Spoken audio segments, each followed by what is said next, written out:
Well, good morning, El Dorado County. Today is Tuesday, April 11th, 2023, and it is my pleasure to call to order the regular meeting of the El Dorado County Board of Supervisors. Glad to have those of you with us in the room today and those of you online on this gorgeous sunny day.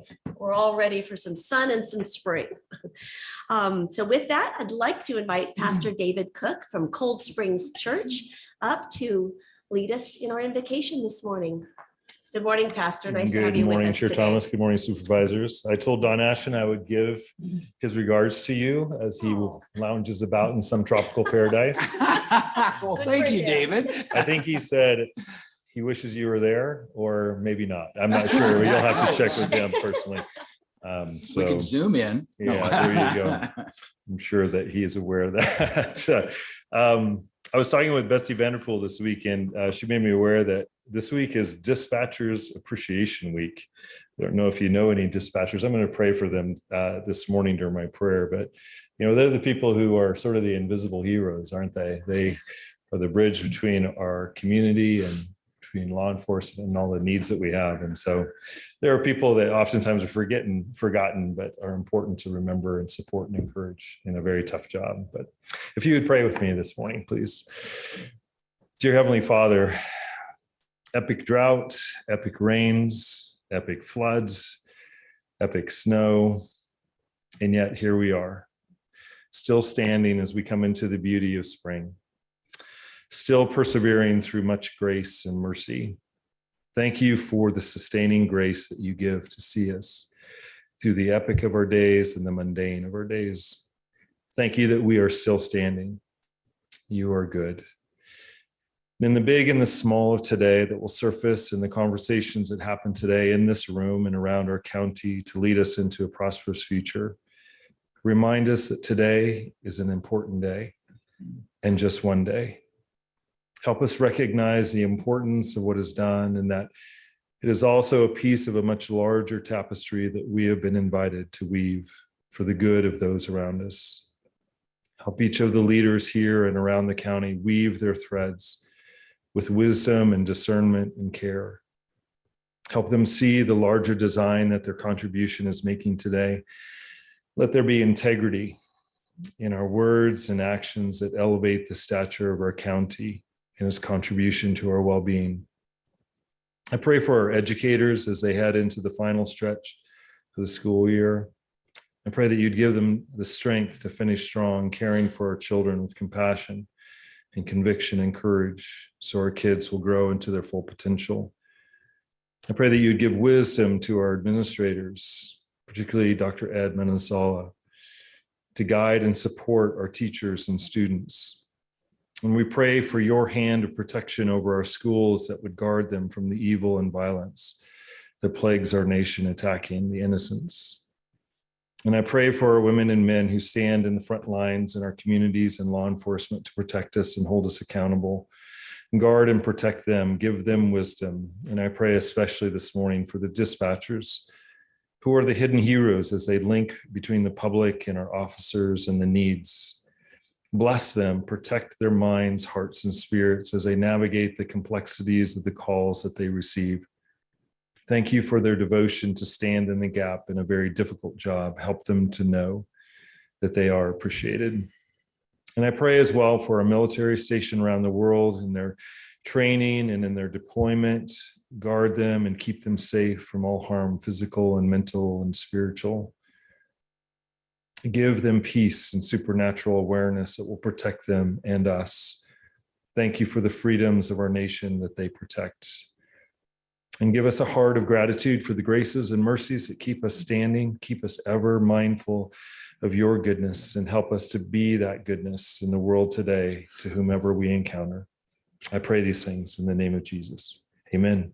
Amen. Thanks. Thank you for that beautiful invocation, Pastor. Really appreciate it.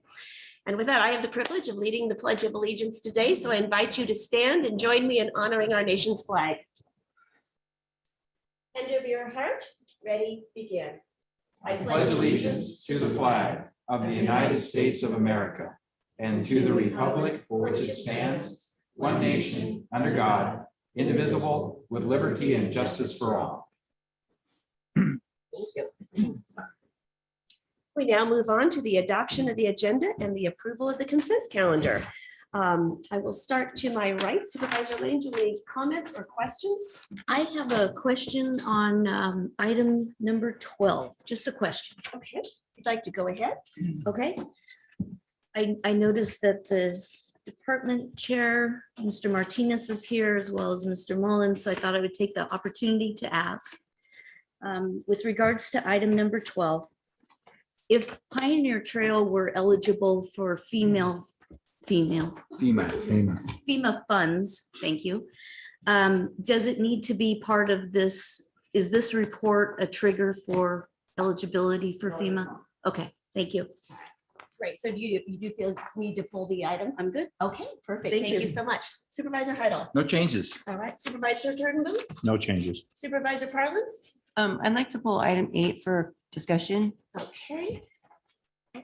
All right. And I don't have any changes or comments. All right. So with that, I'd like to invite public comment on anything on the consent calendar only. So Kim? Not taking public comment on the consent calendar. Individuals will have 3 minutes to address the board. The timer will notify you when you have 30 seconds remaining to comment. Public comment will be taken first from those participating in the boardroom and then from those participating through Zoom. For those participating by Zoom, please make sure you unmute yourself when called upon.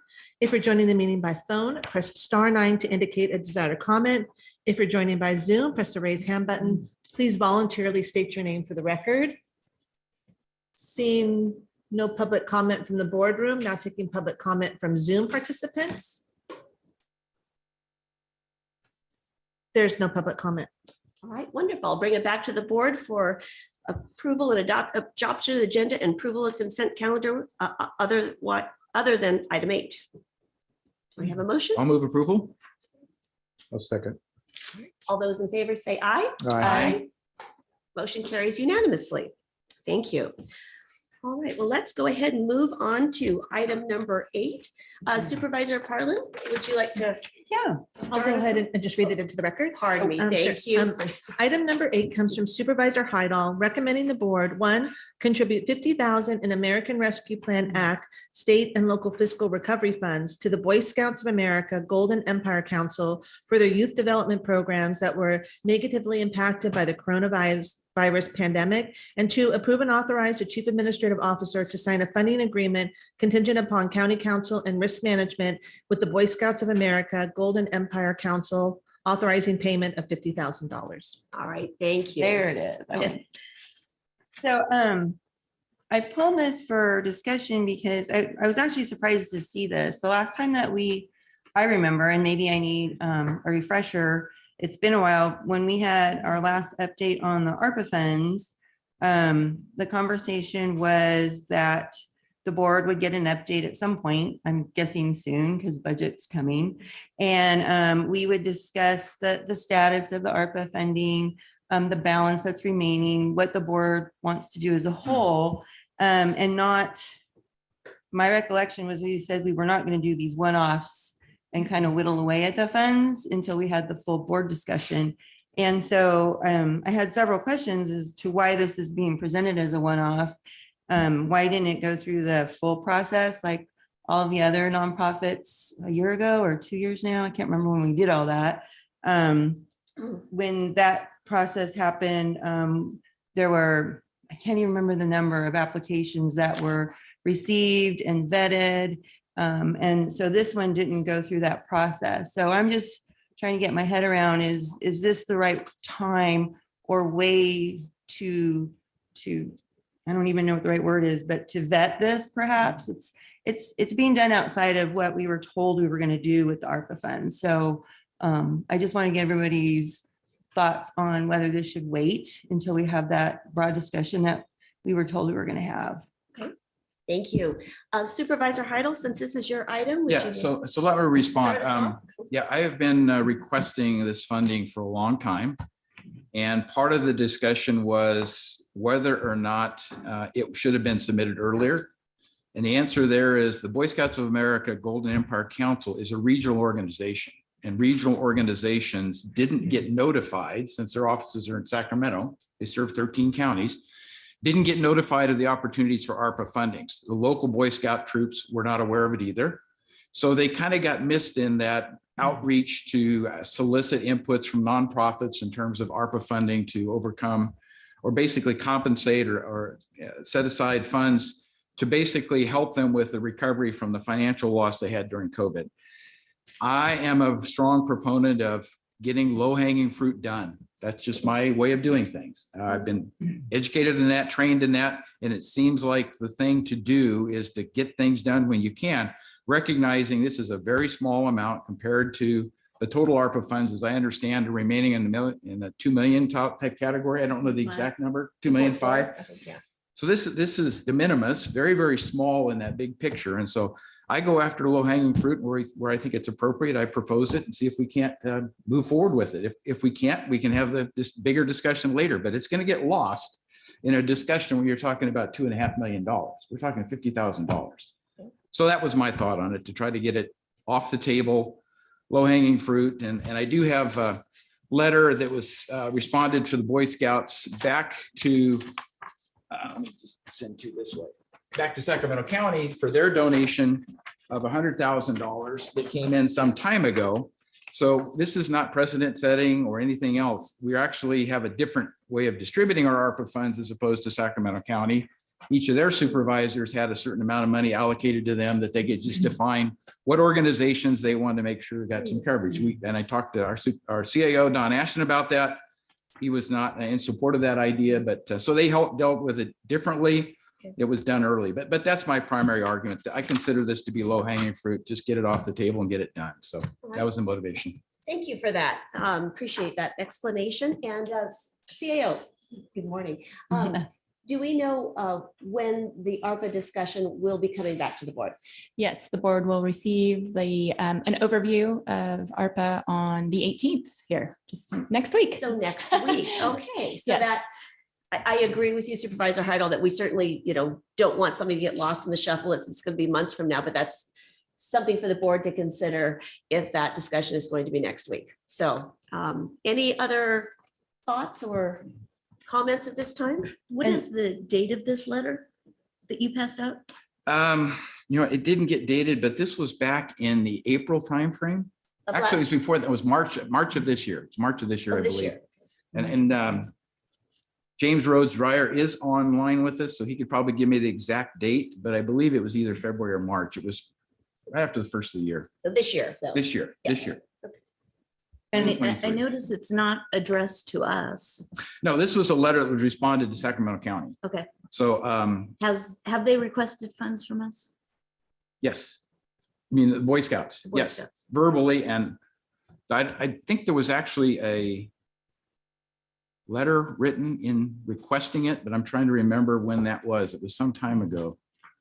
But, so this has been a work in progress for several months. It wasn't just a spur of the moment. Let's just throw this on here. So would you be perhaps open to continuing this item next week as part of the larger discussion? I would be open to it, but I'd rather just take care of it. Okay. Since, again, I think it's low hanging fruit, and wherever you see those things that can just get done, I'm in favor of getting them done. So just motivation. Any other supervisor comments? Well, I'm going to actually suggest that we do continue this. And I'm not sure that we want to actually talk about it next week. I think we should have our ARPA discussion first and then decide what to do with this, because again, Sacramento County did handle their ARPA funds very different than our county. Every county, I think, handled them quite differently, to be honest. And our approach was fairly conservative. I remember we had this set aside in case of the audit. And then we wanted to revisit as a whole what to do. And my concern is that, I think we could all come up with, if we were asked to, low hanging fruit, but I was respecting the process that we were told we were going to, go through. And I would like to continue on that. I don't think that the Boy Scouts, can't wait another week or two to know what we're doing with this. Don't think I have anything against the Boy Scouts, because all three of my kids, even my daughter, participated in some Boy Scout activities. So it's not that, it's just that our process, we announced what we were going to do and how we were going to look at these funds. as we said back then too, having those one-time funds is a blessing and a curse, because there was a lot of pressure on us to do things with them. And I think that we handled it quite well and thoughtfully. So I would like to continue on that path. All right. At this point, let's move on to public comment and then bring it back to the board for consideration and action. Now taking public comment on item number 8, individuals will have 3 minutes to address the board. The timer will notify you when you have 30 seconds remaining to comment. Public comment will be taken first from those participating in the boardroom and then from those participating through Zoom. For those participating by Zoom, please make sure you unmute yourself when called upon. If you're joining the meeting by phone, press *9 to indicate a desire to comment. If you're joining by Zoom, press the raise hand button. Please voluntarily state your name for the record. Seeing no public comment in the boardroom, now taking public comment from Zoom participants. Now taking public comment from Chris. Good morning, Chris. Good morning, board. This is a very interesting discussion, but I want to remind you, and when I say his name, it's automatically going to be going to a person that we love dearly that passed away, Phil Mossbacher. Phil Mossbacher was the scoutmaster for Troop 88, I believe. The issue that Supervisor Parlin is bringing up is more related to the funds themselves and the appropriateness. And so I completely get that. I completely understand. And your board should be comfortable as a whole to how the funds are spent and also what opportunities you may have for unspent funds. So that discussion is tardy. I was there when that comment was made, and that staff was supposed to come back. And it is appropriate right now because of the budget situation to have that conversation. The item itself, supervisors, is in my mind needs a little bit more clarity, because I was looking for that funding agreement that identifies how the funds are going to be spent in El Dorado County. I'll give you, I was a Boy Scout. I never made it up the ladder because of traveling with my family in those days. So I think I was working for STAR at the time, but I remember the merit badges that Supervisor Heidel that we had to work towards to get our to go up the ladder in terms of our position in the scout world. So this, to me, needs more clarity. Having the money spent in El Dorado County, working with communities and having that laid out so that we know it's not going to administration, because the $50,000 should go to administration. It should go to the actual on the ground locations in our county. And I'll add a place that I know that could use a lot of work right now is Grizzly Flats. And I know that we need and the communities, let's say District 4 also has some needs up in Georgetown. So that's it for me today. Thank you, Chris. Now taking public comment from James Rhodes Dryer. Hello, good morning. This is James Rhodes Dryer. Good morning. Good morning. Thank you for allowing me to speak. I currently serve as the CEO and Scout Executive for the Golden Empire Council Boy Scouts. I think you're looking at the letter that I sent to Supervisor Natoli in District D in Sacramento earlier this year.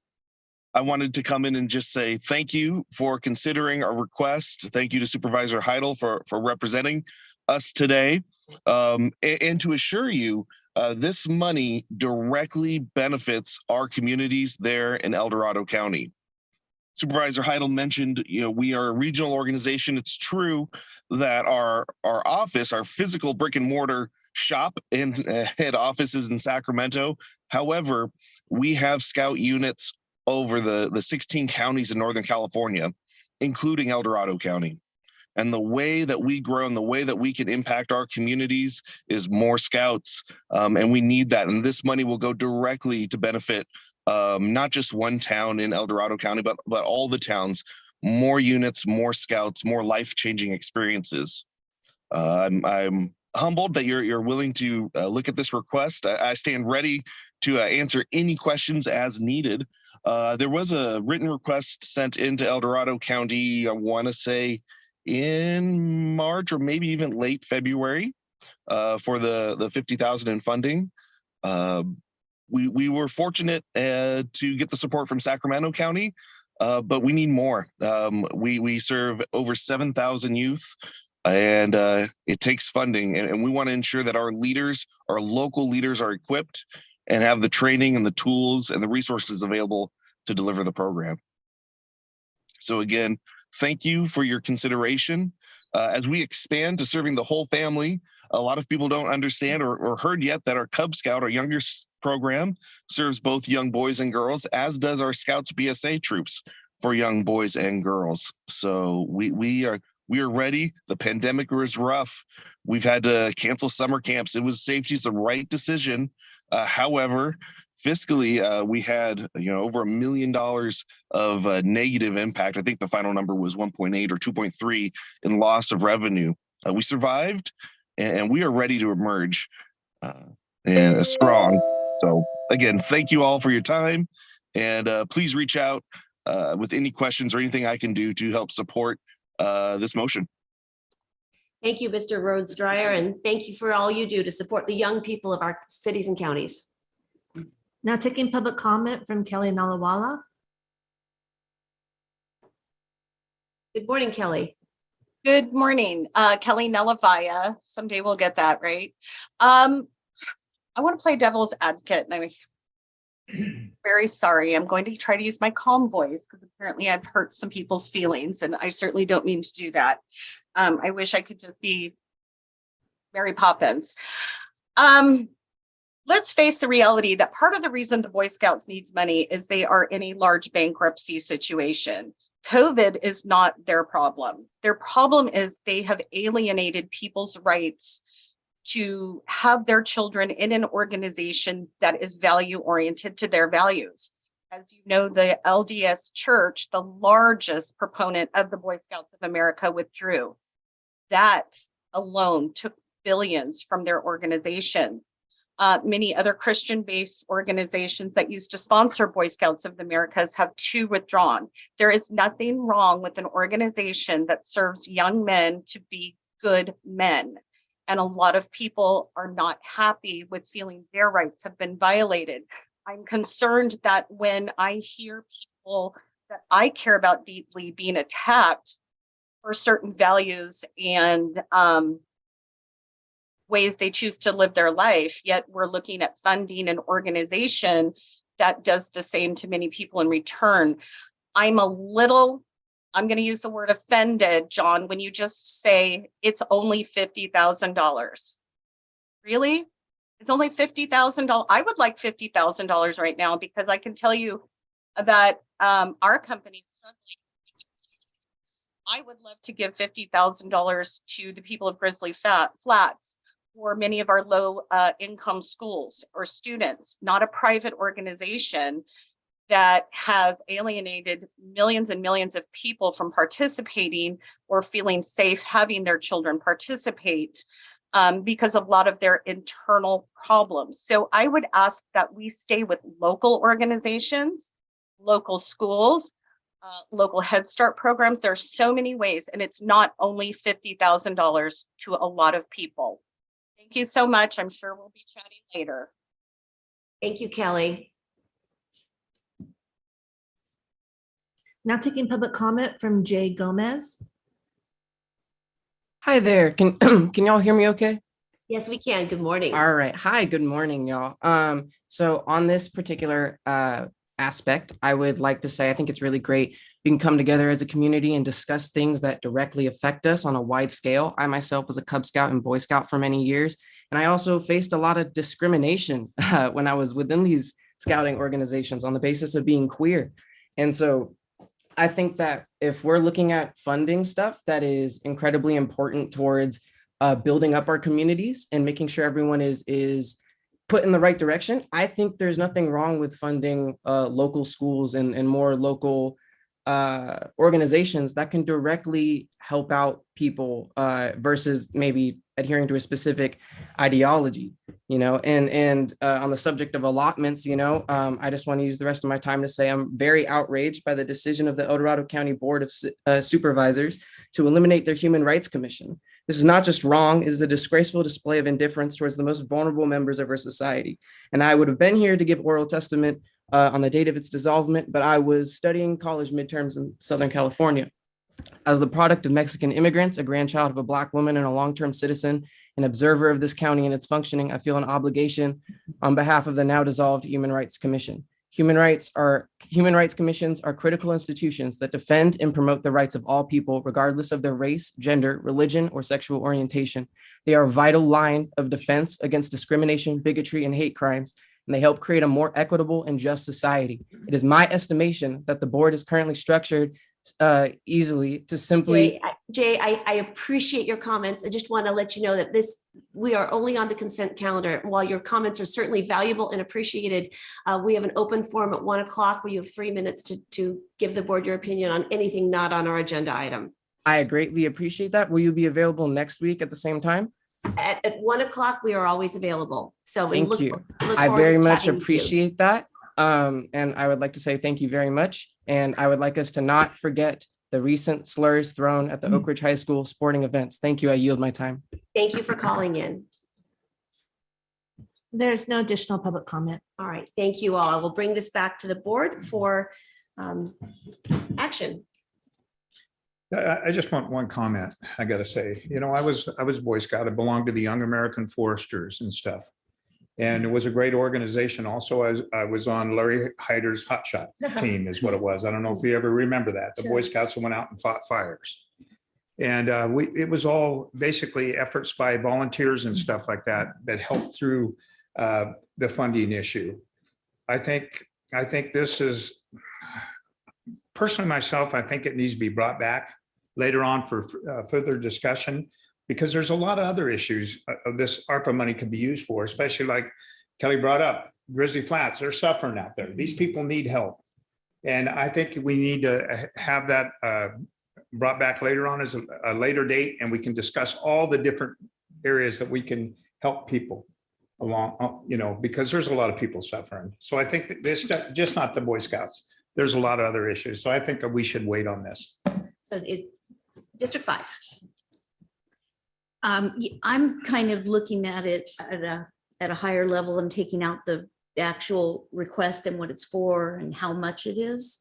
And I am thinking about processes. And I think that you bring up a good point.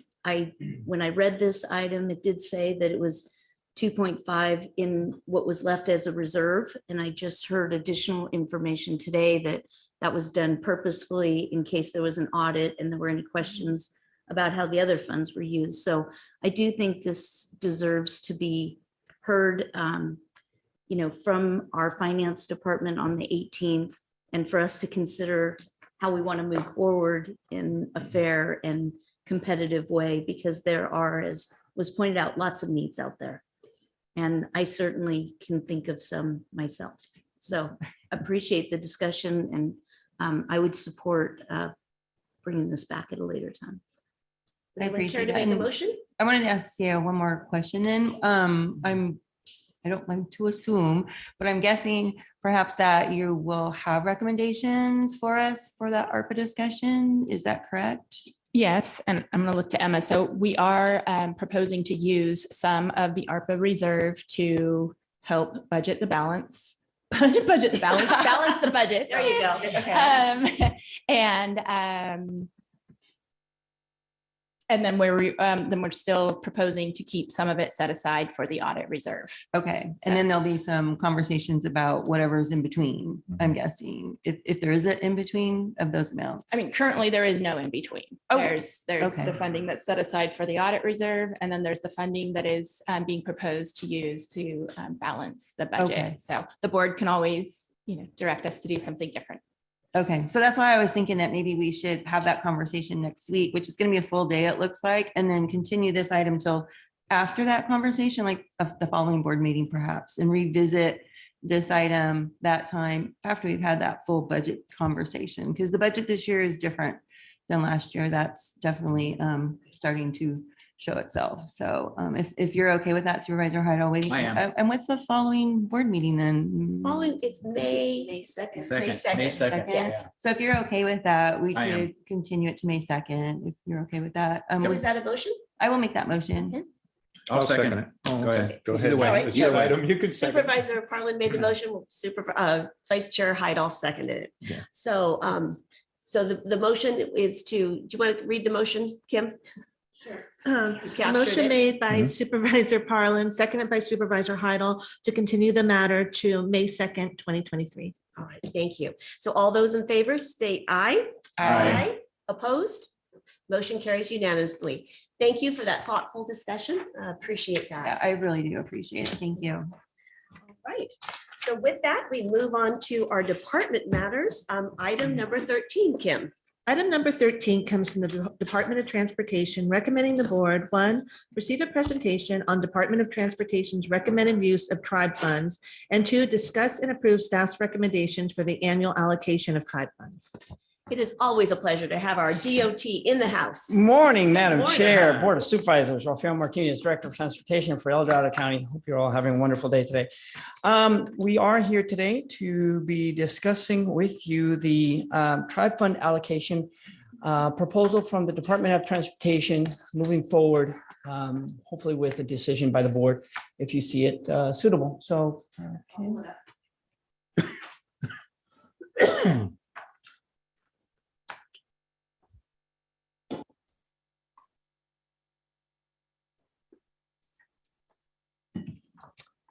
All righty. So as I stated earlier, this is a presentation on the tribe fund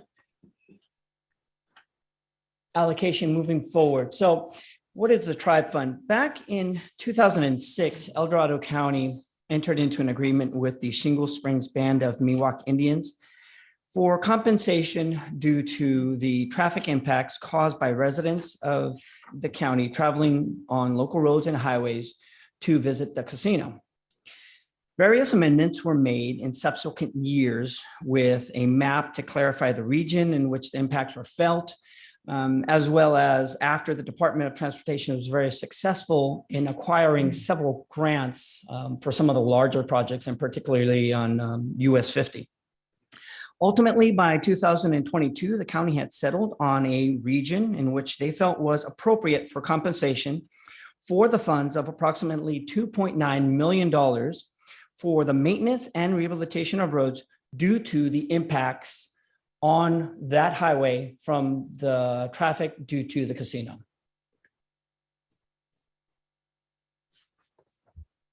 So last year, the revenue for the from the tribe, including the interest, was approximately almost $3.1 million.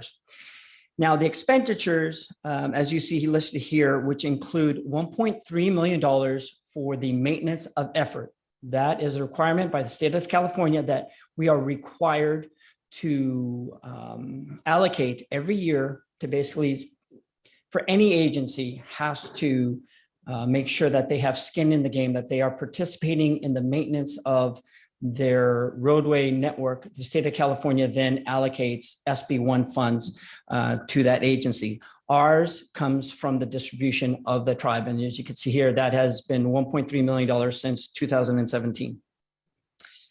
And then it also includes two board-approved requests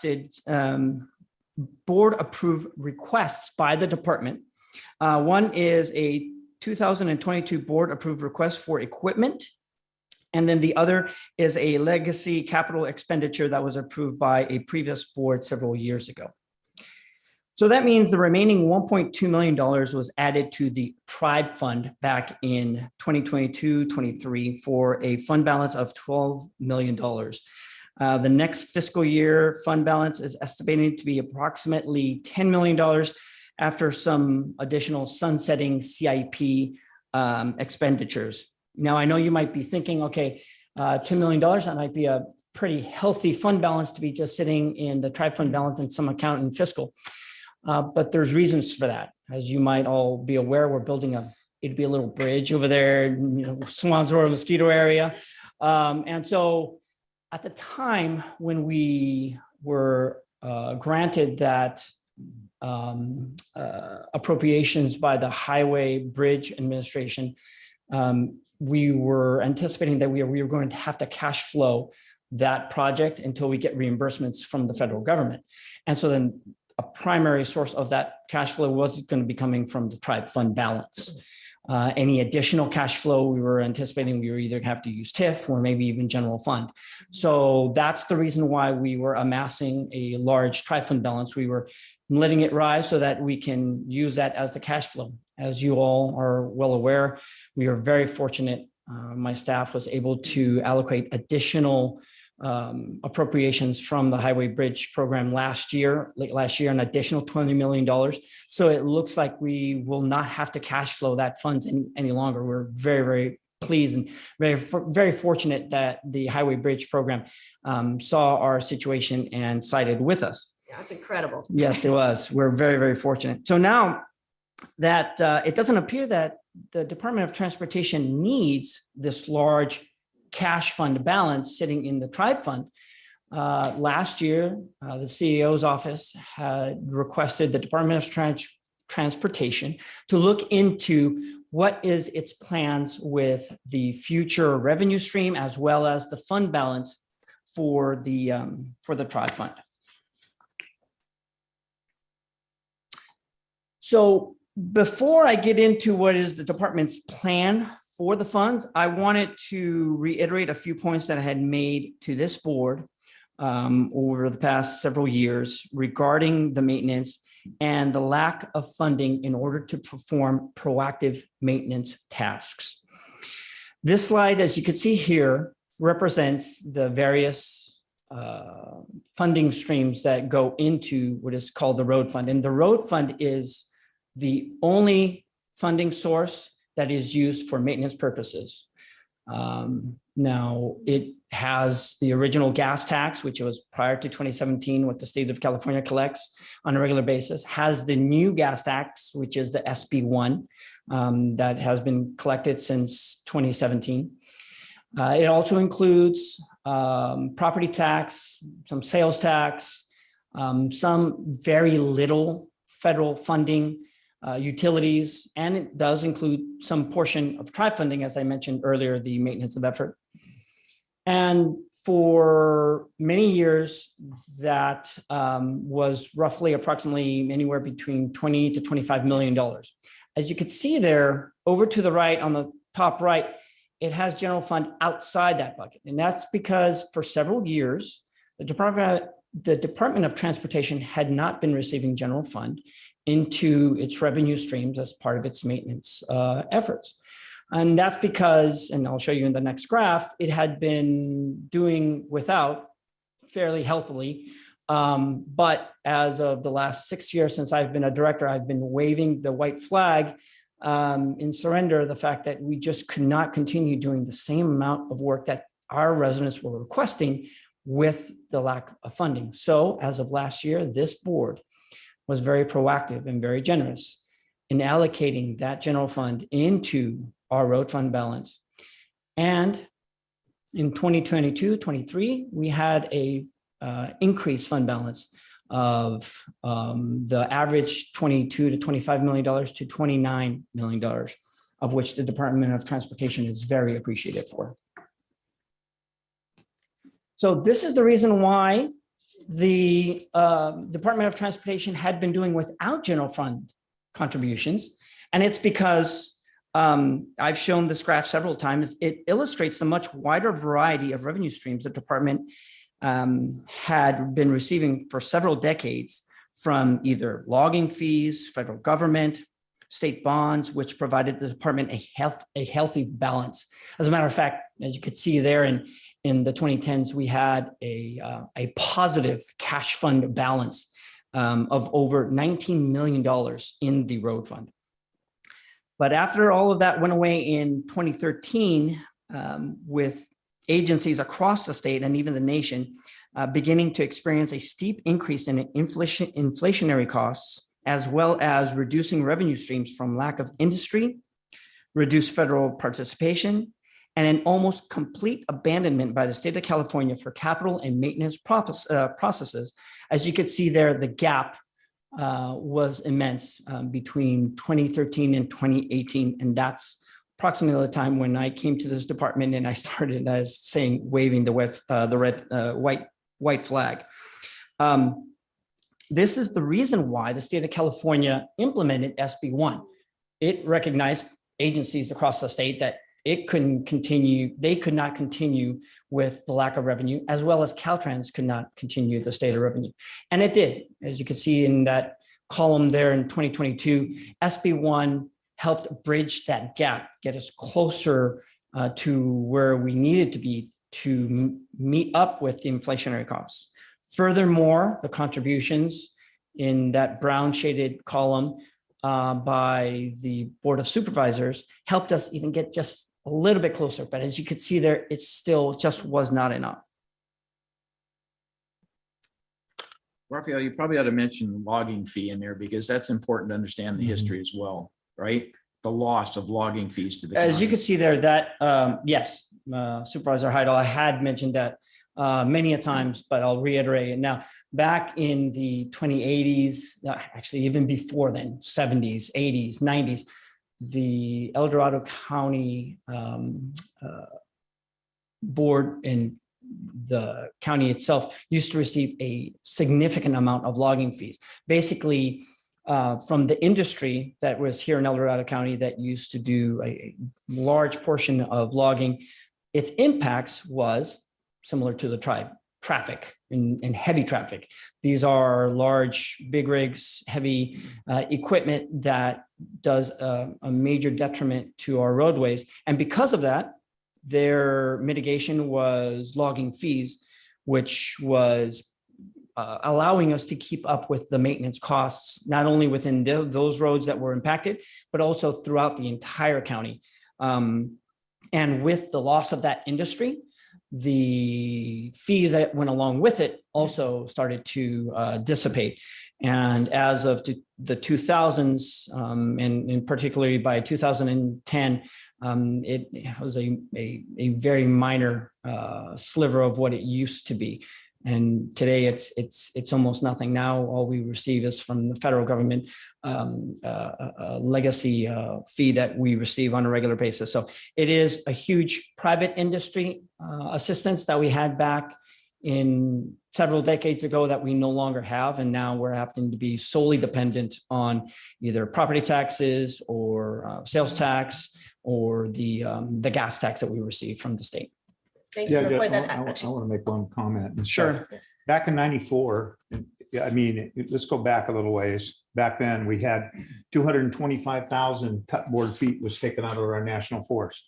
So it impacted our roads because we ended up anywhere from 10 to $15 million that went to our roads. In '95, they took out less than 10,000 cut board feet.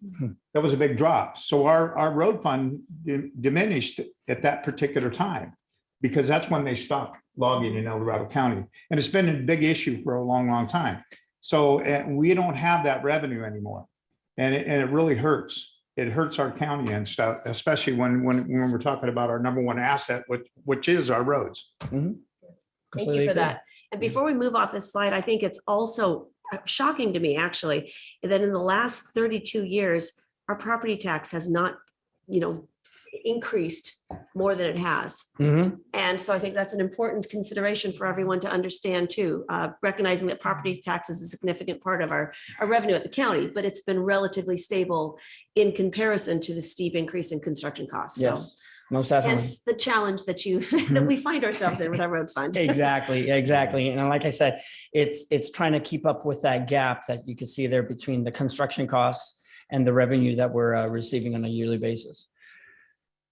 So fast forward to today, we currently have 70 maintenance staff working for the Department of Transportation. In comparison to 2006, prior to the Great Depression, when we had 83 maintenance staff. As you can imagine, we've only increased in infrastructure since 2006. So having to do the same amount of work with less staff, the department has prioritized its responsibilities to work on the most cost-effective and safety critical infrastructure. As you can see here, those safety critical infrastructures and most costly, if we don't maintain them, were bridges, guardrails, box culverts, and unfortunately, sometimes putting road maintenance on the back burner because we just did not have enough funding to keep up with it. The department also looked into finding more efficient ways to performing tasks such as using contract maintenance contractors, utilizing the latest in asphalt and epoxy materials for road materials, and new equipment which can provide better efficiencies with less staff.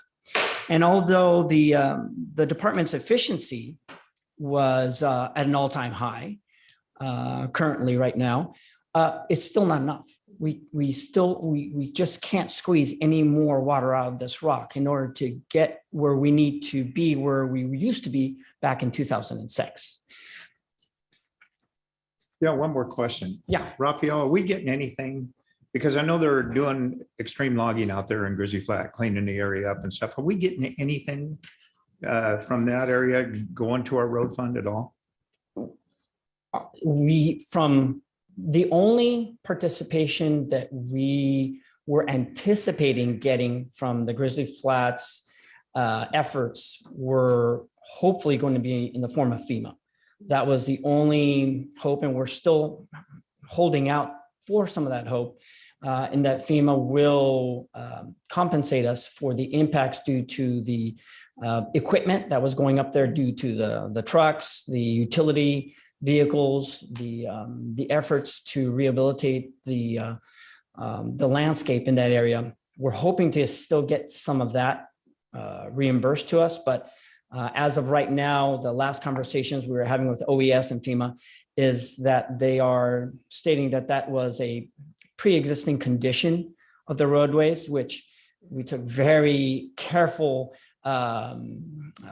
records to prove that it was. Before and after photos show the impacts were heavily due to the vehicles and the equipment that came in after the fires and after the renovations and rehabilitation occurred. And so we're hoping that we're crossing our fingers that they take a second look at it and they reconsider that FEMA reimbursement to us. You know, one of the things that was out there when FEMA was out there, there was probably everybody from all the different states, you know, in the United States, all over. And Cal OES was there. And we watched an excavator go right down the middle of the road, tearing it up. So you mean to tell me that FEMA is saying that it's pre-existence? Come on. It's absolutely ridiculous. I visualized it. And they were, I just don't understand where, especially when all these people were sitting there watching it happen. We're anticipating, we're believing that is a cookie cutter response that they give to agencies on a regular basis, just to in hopes that they would not pursue it any further and that they would just look upon themselves to take care of their own situation. But in this instance and this case, we have clear evidence, such as you mentioned, which is done in front of you as well as the current CEO at the time. When that happened, not to mention my department's deputy director of maintenance, who is here today, Brian Mullins, also did a lot of documenting of the roadway with PCI, with video footage, with pictures to show the conditions of the road prior and after. And that's where we're now asking them that they should take a second look at it, that we're not just going to go away. We're not going to just say, oh, well, thank you very much, and look to some other revenue stream. That this is due to that emergency, due to the fact that they promised and they said that they would help us. We're hoping that they take another look at it. Yeah, I just don't understand, especially when everybody from FEMA was out there. I mean, there was probably 150 to 200 people that particular day when it was the CAO, myself and Carl Haas and Moki was out there. So I just cannot believe they denied us any kind of FEMA assistance, especially when they even visualized it. So it's beyond me. Yeah, myself as well. So in the meantime, here is how we're hoping to, FEMA aside, federal logging fees aside, state bonds aside, how we hope to bridge this gap that you see there on this slide. Is staff is hoping that we can get one step closer by utilizing the remaining $1.9 million that is remaining after the $3.1 million revenue. And that is the $3.1 million revenues coming in from the tribe minus the $1.3 million from the maintenance of effort for SB1, that the remaining $1.9 million be allocated to these four attributes. One is to add additional 5 highway maintenance workers into our staffing, to add an additional office assistant, to have $650,000 for grind and pave, have an additional $650,000 for brush and vegetation removal. All of this would get us one step closer to being a more proactive maintenance department, to actually not waiting for the emergencies to occur, but looking ahead and being forward thinking in terms of repairing culverts before they get damaged by high rivers and high waters. Actually sealing the roadway so that water doesn't intrude, and creating proper ditching so that water doesn't intrude into and underneath the roadways, which cause additional damage to our infrastructure. Using a balanced approach of adding additional staff as well as having contract maintenance gives us the fixed flexibility as well. Let's say we are to receive some grant funding, or maybe there is another emergencies. We can depend on those grant contracts for grind and pave and or for brushing to take care of those incidences that are unexpected. Furthermore, when we have situations such as this past winter where we had a huge amount of rainfall, huge amount of trees and snow that were falling onto the ground, we have that additional resources of the staff to be able to be capable of responding to removing the trees, to removing the snow off the roadways, to unplugging the drainage ditches and the drainage inlets so that we don't have flooding in our roadways.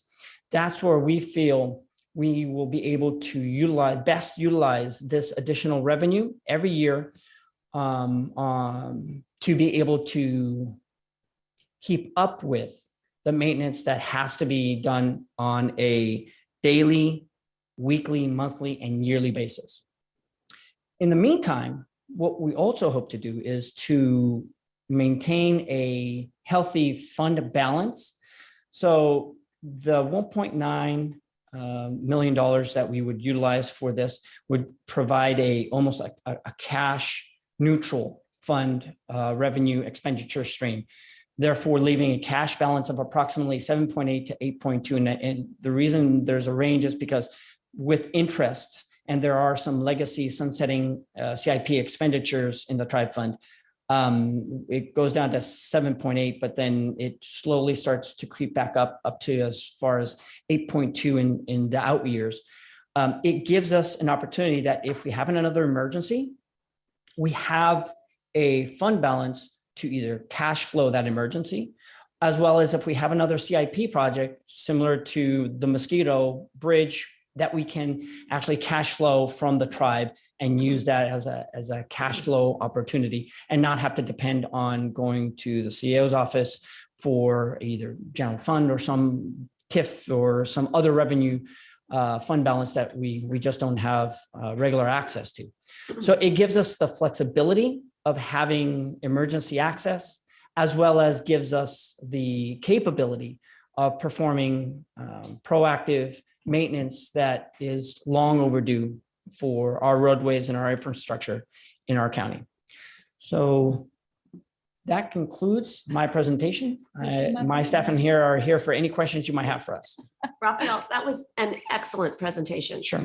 Really appreciate, continuing to update the board on where we stand with our revenue versus expenses, and recognizing that your department especially has just, you never know what you're going to face in these extreme weather years. And you've done a lot with a little. And so Thank you. appreciate this board understanding the realities which you face, because like you said, our constituents, have demands on their road network, and rightfully so. And so Yeah. appreciate letting us know what you're dealing with. Sure. So thank you for the buttons, and Supervisor Lane, and then we'll go to Supervisor Carlin. Thank you, Mr. Martinez. Great presentation. I mean, I know nothing, so this is very helpful for me. Good. I feel like I'm in a private session. You're welcome. Yes, thank you. Thank you. I just want to clarify a couple things that I'm not sure of. So the tribal funds are based on the Highway 50 usage Mhm. of people trying to get to the So tribe it casino. originally was intended back in 2006 for the allocation of funding to build additional lanes on US 50, because obviously US 50 was going to be the primary access to the tribe, which is located off of US 50 over there. I forgot the exit right now. Red Hawk? Is it Red Hawk? Red Hawk, thank you. Thank you. But subsequently, we received federal grants that actually paid for the widening of the freeway. And so then therefore in 2012, 2017, there were amendments made to the original contract, amending what the purpose and the impacts are from the casino.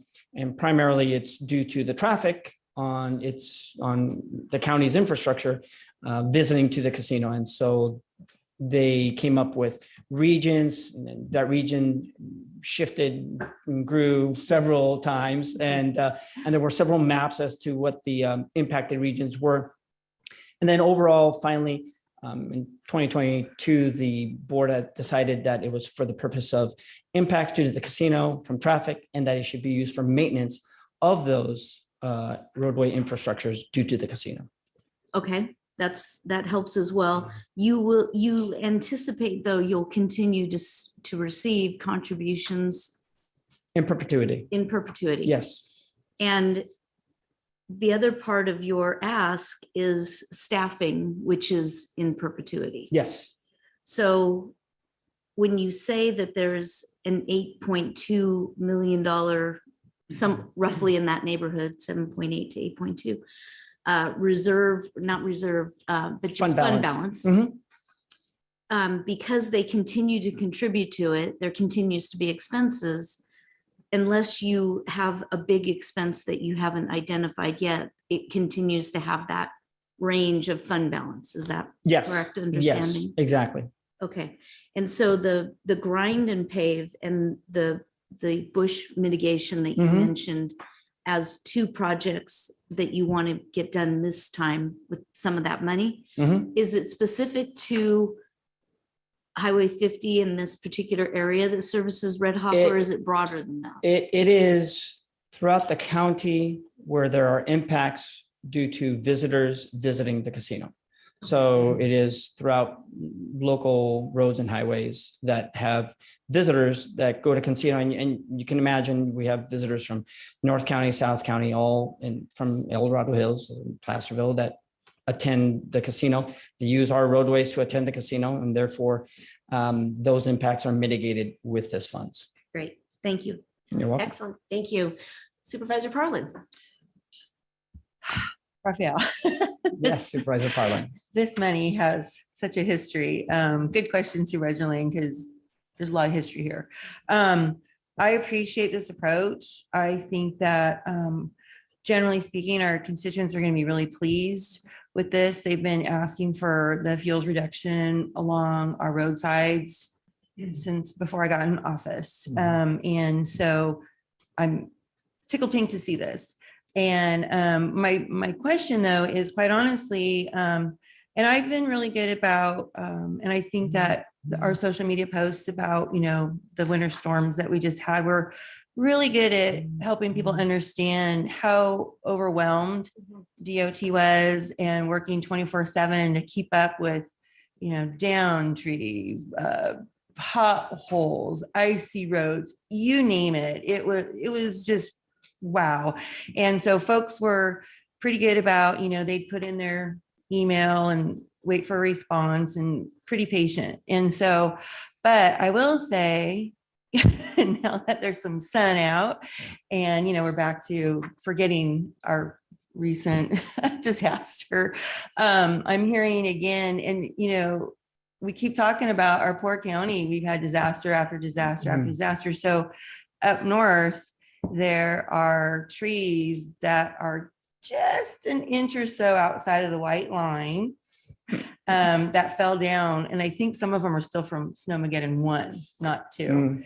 And, so what I'm wondering is we have such a backlog of down trees. I know when I go out North Shingle right now, there's some that are just on the other side of the white line and they scare me. No, but I mean, you have to be mindful if anybody's coming the other direction and they're a little going wide, it feels like the lanes are pretty darn narrow in some of these spots. So what I'm wondering is if it would be, I think prudent is the right word, for in addition to this ongoing program, which is much needed and I think will serve our county well, do we want a one-time shot in the arm to catch up? We've been behind for over a year because the Snowmageddon just threw stuff down everywhere. And then the recent storms threw more on top of it. And I know we're just in this big catch up mode. And I just don't know, honestly though, if there's the contractors out there available to do the work. If your staff could handle the work, if we did give you a one-time shot in the arm, is that even a doable thing to help catch up? Because the weather's just going to keep coming at us. The trees are stressed. It's just what the world we live in right now. So have you thought about that? As a matter of fact, we do have a contract out currently for the removal of the vegetation and trees that fell this past winter. We hope that it will occur in mid to late May. And because our resources right now with our current staff is barely going to keep up with all the grind and pave roadway rehabilitation for this entire season, we don't have the staff to do that plus the vegetation removal. So we do have a contract that, and I forgot what amount that was for, I think approximately $750,000. That is going to be for the removal of all that vegetation. And it's not just North Shingle, it's South Shingle, it's French Creek, it's everywhere. And so then in everywhere from District 1 all the way to District 5. Yeah. And so then, yes, we are going to be doing that. We're hoping that is going to be sufficient, combined with the additional revenue that was given to us by this board this past September, as well as the allocation and the responsibility of vegetation removal to the Department of Transportation by this board in September as well, where we're dedicating our efforts now in recording, logging, actually where all the vegetation is, prioritize it. We're coming up with a program now that will better address where and how much vegetation needs to be removed off of our roadways. And so then my best answer to you, Supervisor Parlin, would be that if you can give us approximately 6 to 8 months for that program to get off its feet so that we know exactly how much there is. Because I'd hate to have some arbitrary number and then say, oh, thank you very much, but I need more. or oh, that was more than enough, and especially after this May, and then have to relinquish it back. So give us about by this fall, we should have a good understanding of how much vegetation there is, and not to mention the program is also going to be able to identify better the right-of-way, where that right-of-way line is. So you're right. Currently, we don't have the resources, and that's where that one administrative staff is there for, is so that we can then take our time to do the homework and find out, okay, how much of that is in our right-of-way or is it in private right-of-way? And if it is in private right-of-way, then going through the effort of contacting that private entity and saying, hey, would you consider maybe removing that vegetation? Because it's probably going to at some point be an impedance to traffic, for fuel, for fires. Why don't we work together? But currently we didn't have that resource, that capacity to do that kind of legwork. We will now with additional staff. So my answer to you is, of course, obviously, additional revenue would always be great, but I'd have a better understanding of what that scope would look like by this fall. I appreciate that. So basically, and that's a good idea, is this fall, maybe you can give us an update how it There we went. go.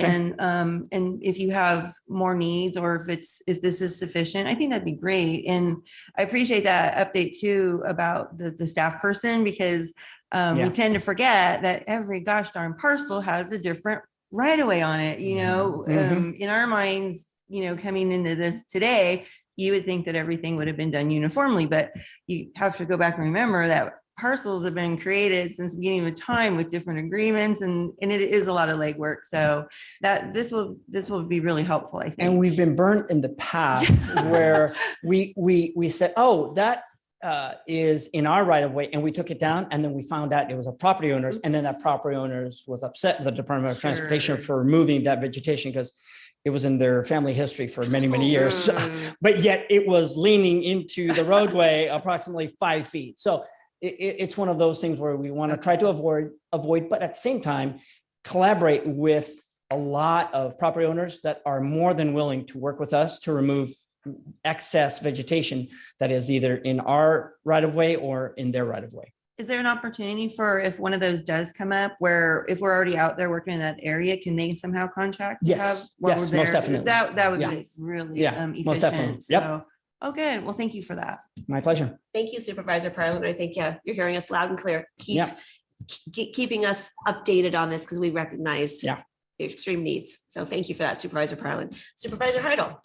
Yeah, Raphael, based upon previous public testimony before the board, there was a lot of concern of property owners that live adjacent to the Rancheria, the Single Springs Red Hawk facility.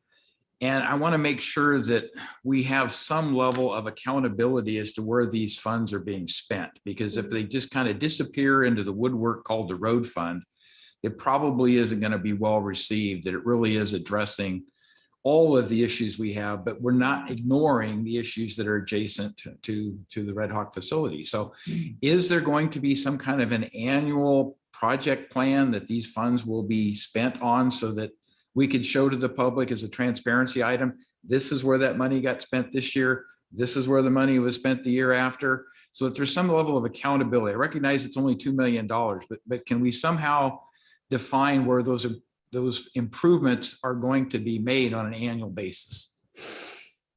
Or is it too difficult? Maybe it's too difficult. I don't know. Well, and for example, with the allocation that we get from the state of California for, let's say, SB1, we do put together a report and we give that and present that to the board.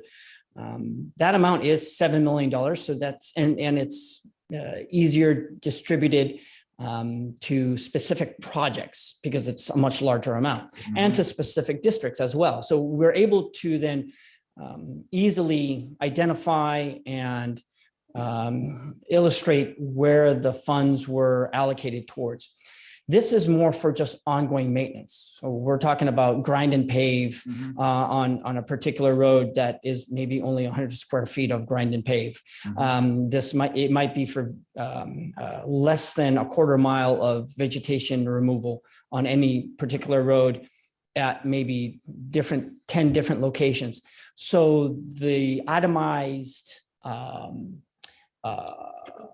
quantities would be so much greater that then tallying up each one, it wouldn't be specific projects. What I'm saying is, Supervisor, it'd be a much larger variety. I would equate it to being approximately like hundreds of locations and spot maintenance efforts. So it would be hard to pin it similar to SB1 where it's specific projects. Like for example, when we did El Dorado Hills Boulevard resurfacing, that was a specific project. It was $2 million that went to that location. It was very easily documented. It was one project.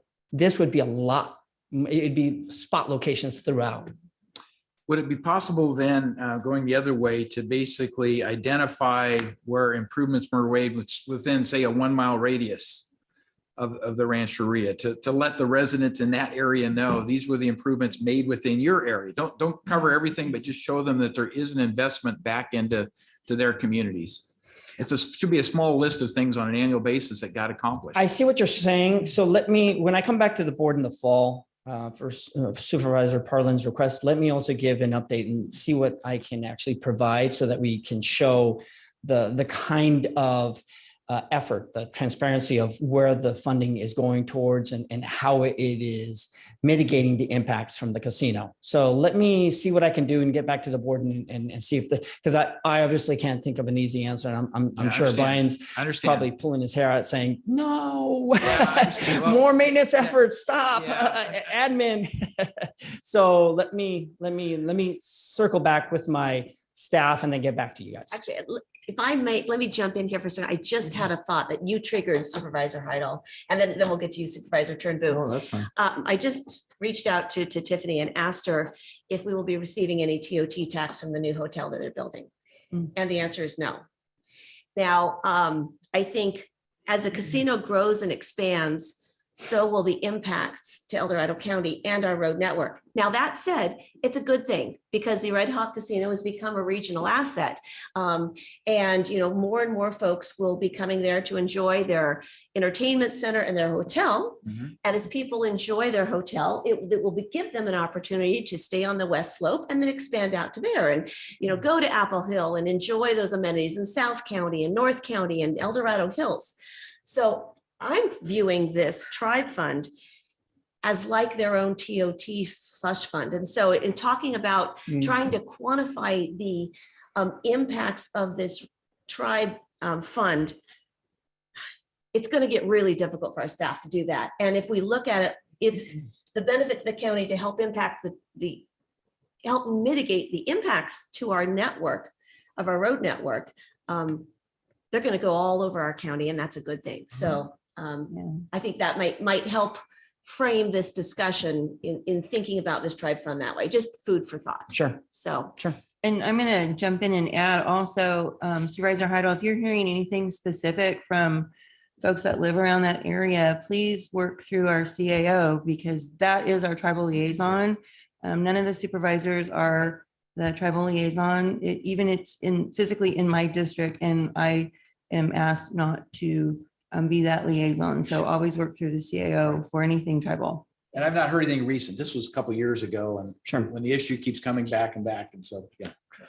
And I just also want to recognize that the county has worked very hard with the tribe, and really appreciate the collaborative partnership and the good neighbor that they are to our county. And it's been a really good thing. So. All right, Supervisor Turnbull. Yeah, I just want to say, especially when it comes to our easements, especially cleaning a lot of the debris and stuff, it impacts our county very much so, especially when you're talking about 90% of our fires started in our easements. And one of the biggest things that Marie Alvarado it was on an agenda item last week that we approved to support her with the bill about using that and not, it's not going to be prevailing wage anymore. She's trying to promote that, so it won't be prevailing wage.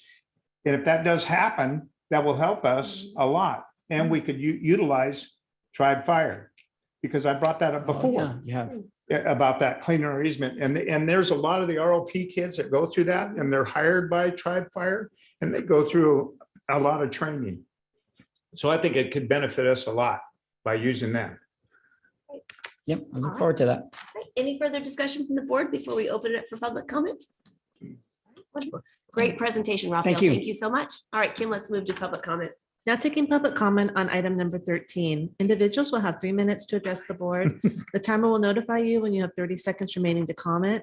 Public comment will be taken first from those participating in the boardroom and then from those participating through Zoom. For those participating by Zoom, please make sure you unmute yourself when called upon. If you're joining the meeting by phone, press *9 to indicate a desire to comment.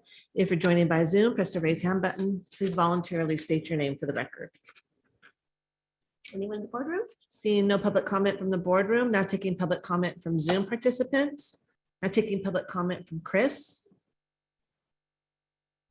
Good morning, board. I'm going to represent the Taxpayers Association of El Dorado County this morning as I speak to you about our relationship with the Department of Transportation. Raphael has worked with us over the last few years to squeeze out every bit of resource that he has. We recognize and have argued about approaches to road maintenance, but Raphael has done a good job with his staff to try to explain why the systems that we're using in terms of pavement maintenance are the correct systems. Having worked for DOT, as you know, many years, I feel more sensitive to Raphael's spiel. I'll call this spiel because he's really great at it. And certainly there's no, I don't think any argument that that the staff that he currently has is not adequate. I'm talking number of resources to the assignments that he's been receiving. Most recently, storm damage, also our fires. These are things which certainly has tasked him with projects that he wouldn't have anticipated, or if he did, it wouldn't have been on the schedule that he's had to deal with. So we're going to continue. We have a transportation subcommittee of which I found out in the last couple of days I'll be chairing. So we'll be working with Raphael and his department to do some oversight as we have been doing, and the success that we have from that really goes along with the item that is here today. There's no doubt in my mind as a former staff person that his proposal is sound. It makes very much good sense. And if he's able to succeed, it's going to make El Dorado County much better. And this goes from the West Slope all the way into the Tahoe Basin. Your board is doing an excellent job in getting the infrastructure. I mean, I'm talking about facilities up to snuff, and also the equipment that he'll need. Thank you very much for this time. I approve personally his recommendations. Thank you. Thank you, Chris. Appreciate your call. All right. There's no additional public comment. All right. Bring this back to the board for any further deliberation and action. I do have one question as a follow-up. You're asking for a fixed amount here every year in perpetuity, as opposed to the fixed amount with a 2% annual increase. Yes. Wouldn't it be wiser to consider the 2% annual increase rolled in, since we know that's part of the MOU, to make sure that that funding continues to grow consistent with salaries and benefits and everything else, as opposed to having to shrink down the effort as time goes on. I think we can do that, but Supervisor Heidel is asking you if you want more. I mean, this year it's fine, but what happens the year after, and 5 years down the road, and then we have to get rid of a worker because we don't have the funding and. Because the revenue source has the escalator, so Right, why not? built in. with funding? Built in. That is a very good question. And I'd have to defer to my chief fiscal officer, which I think she's on the line, Becky. Kim, if you could get her on board. Because I believe that when we added the only one that would have the escalator would be for the highway maintenance workers and then the assistant, because those are the ones that at some point, let's say 10 years from now, obviously those salaries could be higher than they are now. And so then, yes, we would need more. And so I can, although the 650,000 for the grind and pave, 650,000 for that would stay the same. I mean, at some point, yes. At some point, they could. But what that would do is it would then lower the fund balance that we're anticipating. Now, the current $6. It shouldn't have fixed dollars. If it's a 2% annual inflation. Well, escalator. because we were deciding that the amount of the salaries would be not at the we estimated for the highest range in the salaries, but they would be starting off at the lower range. So it would take years by the time those employees actually met up to that highest salary range. So that's when we do our estimating, we estimate at the highest range. So we're anticipating we're actually not going to be needing that much in the initial years, but nonetheless, do you have her on? Okay, well then, just as good. Laura, do you want to go ahead? Thank you. So the pro forma, those fund balance numbers, sorry, I couldn't run into the board meeting fast enough. Those numbers that we're looking at, the fund balance numbers do include that escalator. So our pro forma already takes into account that 2%. So that is already built in. That's why you see that fund balance number kind of fluctuate. And there are some other projects that are still, that utilize that tribe funding. So that's already built into that number. So I take it that our staff feels comfortable with the recommendation before the board as stated. Yes, and I'm pretty sure that between myself, Laura, and Becky, that if there's any additional revenue that will be needed, let's say, definitely, I don't foresee that within the next 2 to 3 years, but let's say 4 to 5, I'd be back at the board saying, here's where we're seeing the costs increase and how we need to fluctuate. And then what would that do to the tribe fund balance? You know where to find us. Okay. And that actually works into the updates that we're going to want to hear about the program anyway. So we'll just revisit it at that time with the fact that you estimated the highest wage tells me you've got a set aside already, which you explained. So knowing that now, I'm good with this. Very good. We appreciate the question though, Supervisor Heidel. That was Very much so. worthy of discussion. So. And I did text my chief fiscal officer, Becky. She did text me, Supervisor Turnbull. We didn't receive the official denial by letter from FEMA. This was just verbal, that if we do receive a letter from FEMA denying that funding for Grizzly Flats, we will be appealing it with the sheriff's office immediately. Yeah. Good. Persistence. Yeah, most definitely. We're gonna get t-shirts. Need my help? Let me know. You got it. Our road crews and staff are definitely persistent. So thank you for that clarification. All right. Well, with that, if there's motion? no further discussion, I'd like to move to approve this as recommended by staff. I'll second. All right. All those in favor say aye. Aye. Motion carries unanimously. Wonderful. Thank you very much for it. Greatly appreciate all it. that you do to keep My our pleasure. roads strong and our people moving efficiently. Our pleasure. Thank you very much. All right. Thank you. All right. With that, let's move on to item number 14. Item number 14 comes from Supervisor Turnbull, recommending the board, one, direct staff to compose a letter of support for HR 934 on behalf of El Dorado County Board of Supervisors to the clerk of the U.S. House of Representatives and Secretary of State of the U.S. Senate, and two, authorize the chair to sign the letter of support. Supervisor Turnbull, since this is your item, would you Yeah. like to? Basically, this bill's been revised. It's the same bill that we passed before when it was 5-0 in front of the board. But the verbiage, some of the verbiage has been changed on this particular bill. One of the issues is we're talking about backfires. And may use fire as a resource management tool with fires prescribed fire that complies with the applicable law and regulations. May only intimate backfire and burnout during a wildfire.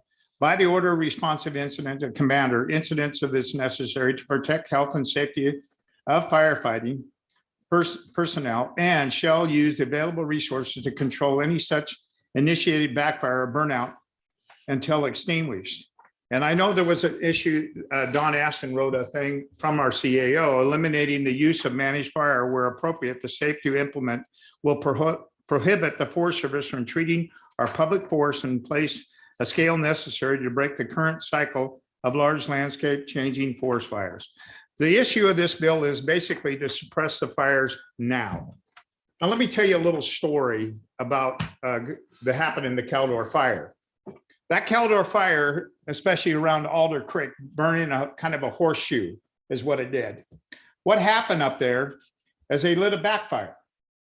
That fire was already beyond is what it was, but they went ahead and burnt this particular area where a certain rancher, the Nielsen Ranch, lost a lot of their cattle because of lighting this backfire. This is not acceptable to me because they didn't manage it. They lit it and then walked away from it. They didn't manage it at that particular time. And I hope Tim's on today so he can discuss that item. The problem is this has been going on for a long time. Now I have a map here that basically goes back to 1915 and all the fires that happened in our county. And if you look at all the green dots on this particular area, that's where fires were, but they were put out. People that worked in the mills, people that were logging, people that were in different areas were called, and they put these fires out. They suppressed the fires. The problem is the Forest Service back in 2004 had a let it burn policy. And that let it burn policy is they manage the fire, they don't put the fires out. And that's would have been a big problem for a long, long time. It goes even back to the Cleveland fire. Now, let me tell you a little story on that. That particular time, Ron Hayden was logging up there off of Silver Fork Road. That Cleveland fire started. He came to the forest and he said that we can put this fire out. They have all the equipments required because that is what they have to have. They have to have a dozer, a skidder, and they have all their fallers and stuff, and they could have put that fire out. The Forest Service told them to stand down. And that fire took off, is what it did.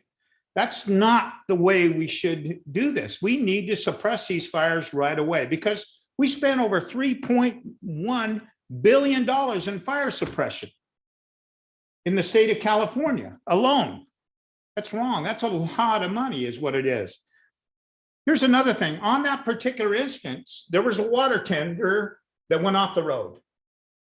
And what happened was that truck overturned and that person was pinned in this water tender. They couldn't get him out.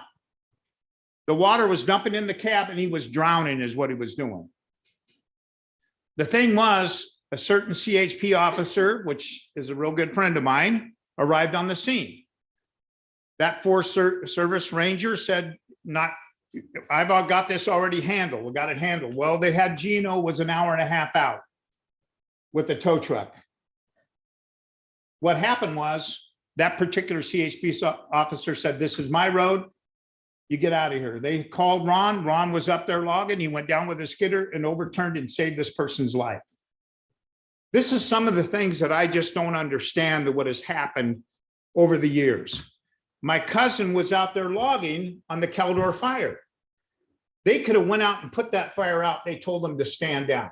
The Forest Service did. Now, if all those dispatch records that was by News 10, when they did that documentary, and also 60 Minutes, that came from me. I requested that, but I didn't get that in return. So I did an end around. I'm not going to say who I got it from because that's inappropriate, especially today. But I got them, and it tells you how they sent these people home. It's been a big issue for a long, long time, especially when it comes to our fires. But if you look at this map and it shows all the little green spaces and stuff, they suppress these fires. They put them out. And we've had the largest, the King Fire, the Caldor Fire, and the Mosquito Fires, the three largest fires we had in El Dorado County. Unbelievable. We always thought the Cleveland or the Pilkin Fire was a large fire. These were unbelievable, these fires, how they spread and what they've done. The problem has been mismanagement for a long, long time. Like the trestle project, if they would have done that trestle project they did, we would have probably not lost Grizzly Flat. The thing is, I've talked to all the residents out there in Grizzly Flat. And the thing is, they want these fires suppressed. We don't need another Grizzly Flat. You need to talk to the residents how they feel about this. They lost everything they've had because they feel that they felt that the Forest Service didn't answer to this fire and didn't stop this fire. And this thing burnt for a few days before they even got on it. Now I witnessed, there's another deal that's another proposed bill here. It was in the paper in the Mountain Democrat. And basically what they're not going to let us do in our forest is use fire retardant anymore, which we haven't used for a while anyway. And the problem is, and here's Kevin Kiley's statement, firefighters must use every tool available to fight California's catastrophic wildfires and save our towns and forests from destruction. Reads a statement from Kiley. Fire retardant is a vital life-saving component of the efforts, and I'm proud to join my colleagues to ensuring the fire retardant is available to the firefighters depending upon it and protect our communities. So that's a bill that's proposed by Doug LaMaffa, Republican, California, and Jimmy Panetta, Democrat of California. So it's on both sides is what it is. Both sides of the aisles that are supporting this bill. The problem is that we have today is we need to use every tool available to put these fires out. Now we witnessed, myself, Supervisor Pardon was up there, and we witnessed the fires that was coming down. They were putting it out with water. It was amazing to me. If they would use fire retardant, it might have been a different story, but that water was dissipating before it even hit the fire. Didn't even do anything. It was dumped from a helicopter. This is the thing that really bothers me today, especially the processes, that the Forest Service has put in play. I think this is a good thing, and I think we need to support this bill, and we need to use every resource that we have to put these fires out. Thank you so much, Supervisor Turnbull, and we certainly share your passion and your frustration for the events in El Dorado County that led to the Caldor fire, which is just a heartbreaking situation. So thank you for this. Any supervisors wish to weigh in on this matter? I'll start. All right, Supervisor Parlin.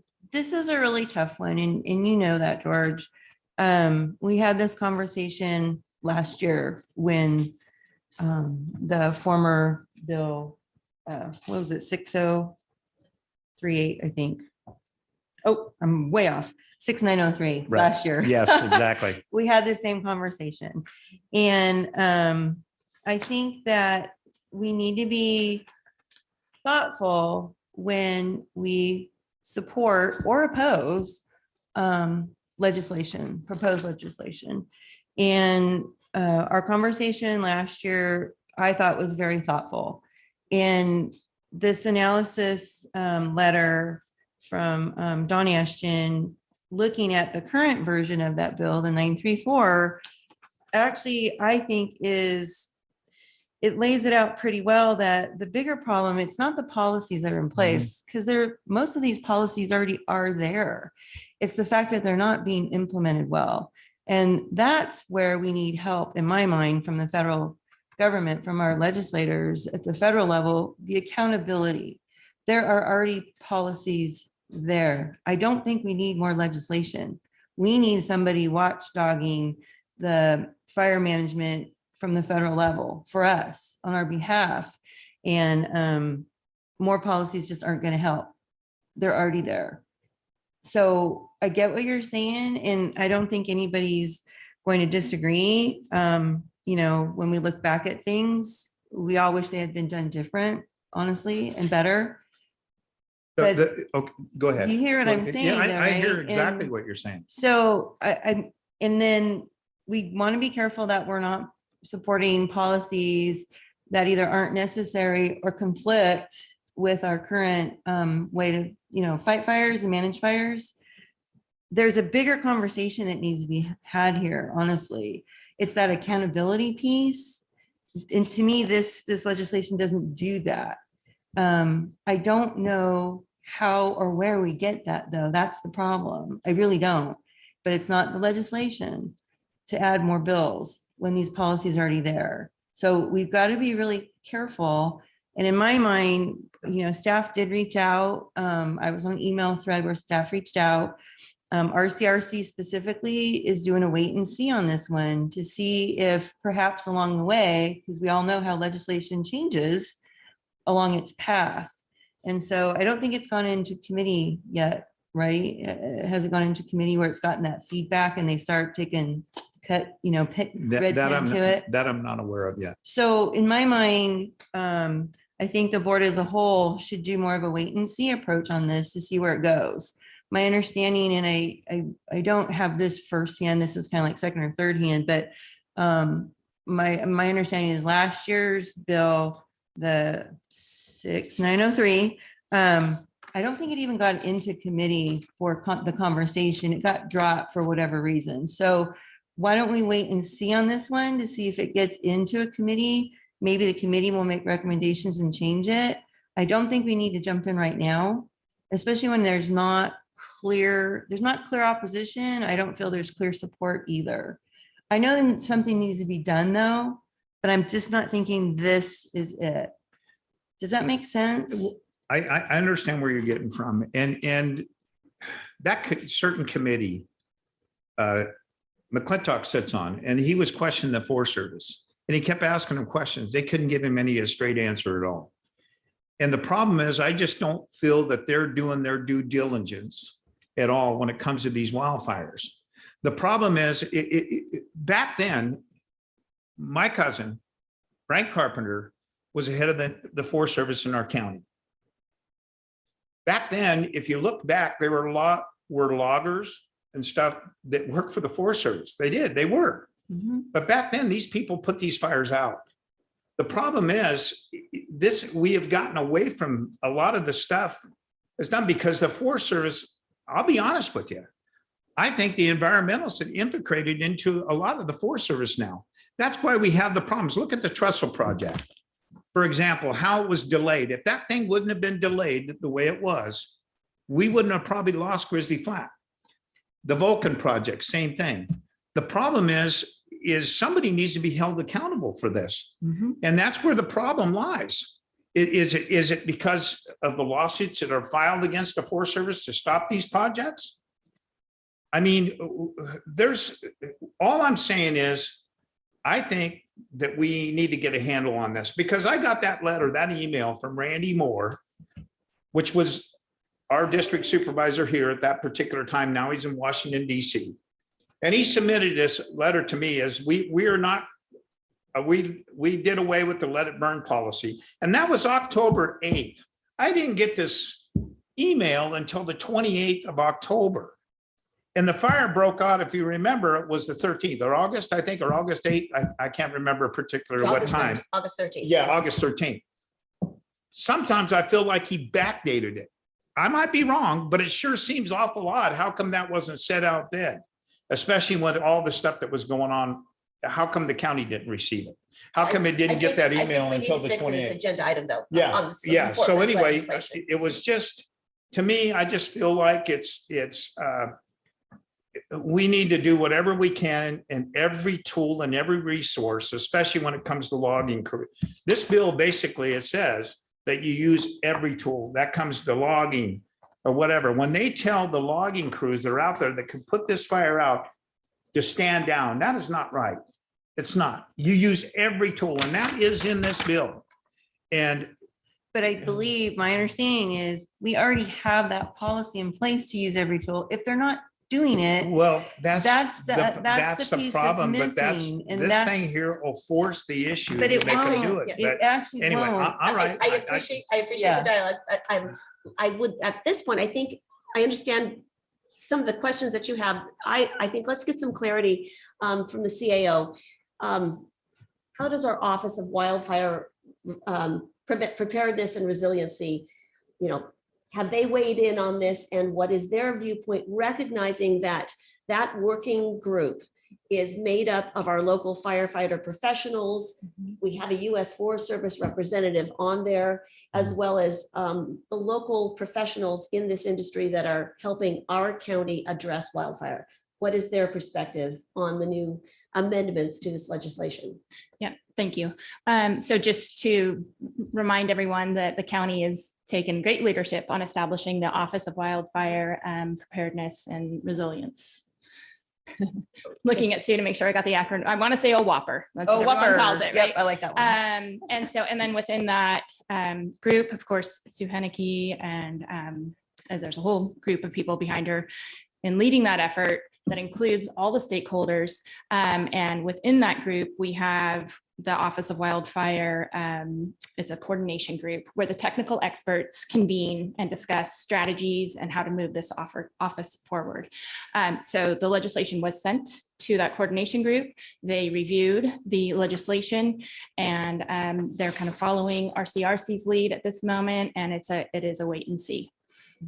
I think that's really important for us to understand. So thank you for that clarification as we continue to deliberate on this item. So I see Supervisor Heidel has his button pushed. Supervisor Heidel. Yeah, at the federal government level, my familiarity is the role of an independent evaluator of what's going on is the Office of Inspector General.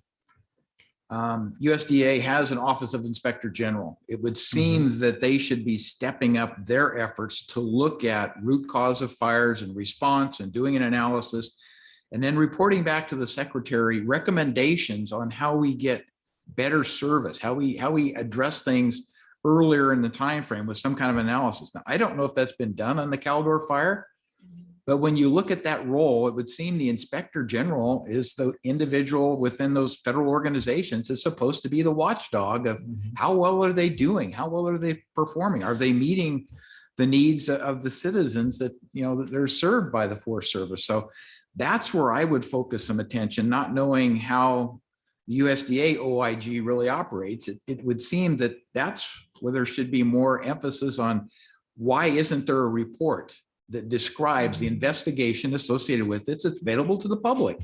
So we can all understand the things that you've picked up from bits and pieces. That should be known by our Inspector General for all of these major fire situations.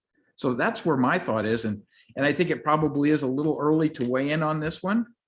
When I read the bill in general, I support the general sense of what they're trying to accomplish, but I'm not sure it also isn't taking away discretionary responsibilities and authority of other agencies. That's the concern, is that how does this mix of incident commander and the handoffs and everything, how does that really work? That seems to be somewhat of a questionable system at this point. Is it really effective in the way it works? And again, an Inspector General's report from the federal government should help define how did that flow of or transfer of responsibility occur? Did it occur in the right desired sequence, in the timeliness that was necessary? Those are the kinds of things I would hope they would do an investigation on. So I'll leave it at that. All right, thank you. Is there any? I just want to say one more thing. Sure. I encourage everybody to read this book Oh, I have that one on my. called Scorched Earth. That tells you a lot what's going on in our federal government today. So I encourage everybody to read this book. It's amazing as what it is. Who's the author on that, Supervisor Turnbull? Joe Engel, which was, I think he was just under Pinmont, which was Oh, my an goodness. assistant for CAL FIRE. Oh, thank you for that. You can borrow my copy. Really appreciate that. Sounds You're good. welcome. Right. And just to piggyback on what Supervisor Heidel said, I was going to ask Supervisor Turnbull, have you heard of, there was supposed to be an investigation. I had been kind of waiting for that. Right, we all have. Is there one? Well, here, let me give you a little bit that came out from the USDA. Okay. And it says, review the extreme conditions of the wildfire behavior of 2021. This was one of the worst fires in the years of California history with some of the worst drought conditions, lowest fuel moistures on record, and extreme fire behavior with little or no recovery at night. California was in preparedness of level 5 with severe resource drawdown and multiple large fires. Conditions were so bad, the regional forester closed all national forests in California.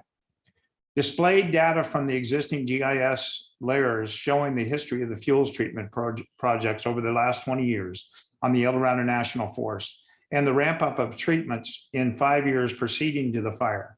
The forest had treated 115,000 acres since 2000, comprising of approximately 1/3 of the treatable acres from 2017 to 2021.